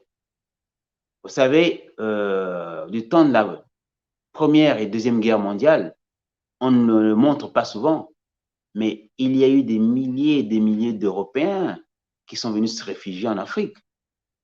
Okay? Qui sont venus se réfugier en Afrique. Et l'Afrique, aujourd'hui, est le berceau où on a le plus, bon, je dirais pas pied, mais où on s'est servi. Okay? On s'est servi et qui a permis à certains pays occidentaux de se développer, qui sans l'Afrique ne se développeraient jamais. Donc, il faut un minimum quand même de reconnaissance et de considération. Okay? Et si aujourd'hui, nos frères et sœurs qui vont à l'aventure au péril ou au risque de leur vie, le font, c'est parce que, justement, ces pays occidentaux encore sont à la manœuvre, là où ils ont leur malheur, justement. Donc, autant aller là-bas, puisqu'ils se développent grâce à nous. Okay? Maintenant, c'est la manière est très difficile, effectivement. Mais je ne peux pas me permettre de les conscientiser parce que je ne sais pas ce qu'ils vivent. Je l'imagine, hein, et je sais que c'est très, très difficile. Donc, je ne peux pas prétendre ici les conscientiser. OK, nous sommes à la fin de notre émission. Merci d'avoir accepté d'abord notre invitation et accordé tout ce temps-là pour répondre aux Africains. Et ce n'est qu'une partie remise. On va vous revoir plus suivant ici sur cette chaîne et pourquoi pas travailler déjà en partenariat. Merci encore, Monsieur Anissé. Merci à toi et surtout à vous tous et courage vraiment pour une initiative formidable. Hein, c'est très, très bien. Et ce que je reconnais toujours des Gabonais, c'est l'innovation. Le Gabonais est un créateur. Et maintenant, à vous de faire pérenniser cet outil qui peut demain, ma foi, être un très gros outil parce que c'est innovateur et accrochez-vous, quoi, tout simplement. Merci. Merci. Voilà donc, OK, au revoir. Voilà donc, vous avez suivi pendant 1h50 M. Anissé Bongo Ondeba. Voilà donc, moi je vais prendre congé de vous, le temps de s'essouffler parce que cette émission a été travaillée. Il n'y a pas eu de sommeil. Merci à tous nos correspondants qui ont qui ont mouillé le maillot et surtout à l'équipe technique hein, qui sont soulagés de voir que nous sommes à la fin de l'émission. Merci à vous. Si vous voulez, venez. Hein? Ok, il n'y a pas de problème. Donc, merci à tous. Merci à Eric Mboutou, qui est notre correspondant et chargé de la communication de Aka TV au niveau du Gabon. Voilà, donc, grâce à lui que vous avez aussi suivi cet élément, cette émission. Et merci à lui. Et merci à Maman des bébés qui est resté longtemps derrière les caméras et tout. Merci à toi, Oracle. Merci à Immense. Merci à Isaac. Merci à le vieux Abelo. Voilà, donc merci à Maman Fifi pour les soutiens que vous apportez sur cette chaîne et votre temps aussi. On sait que c'est pas facile. Donc, on se retrouve à très bientôt sur d'autres numéros. C'est parti, c'est fini.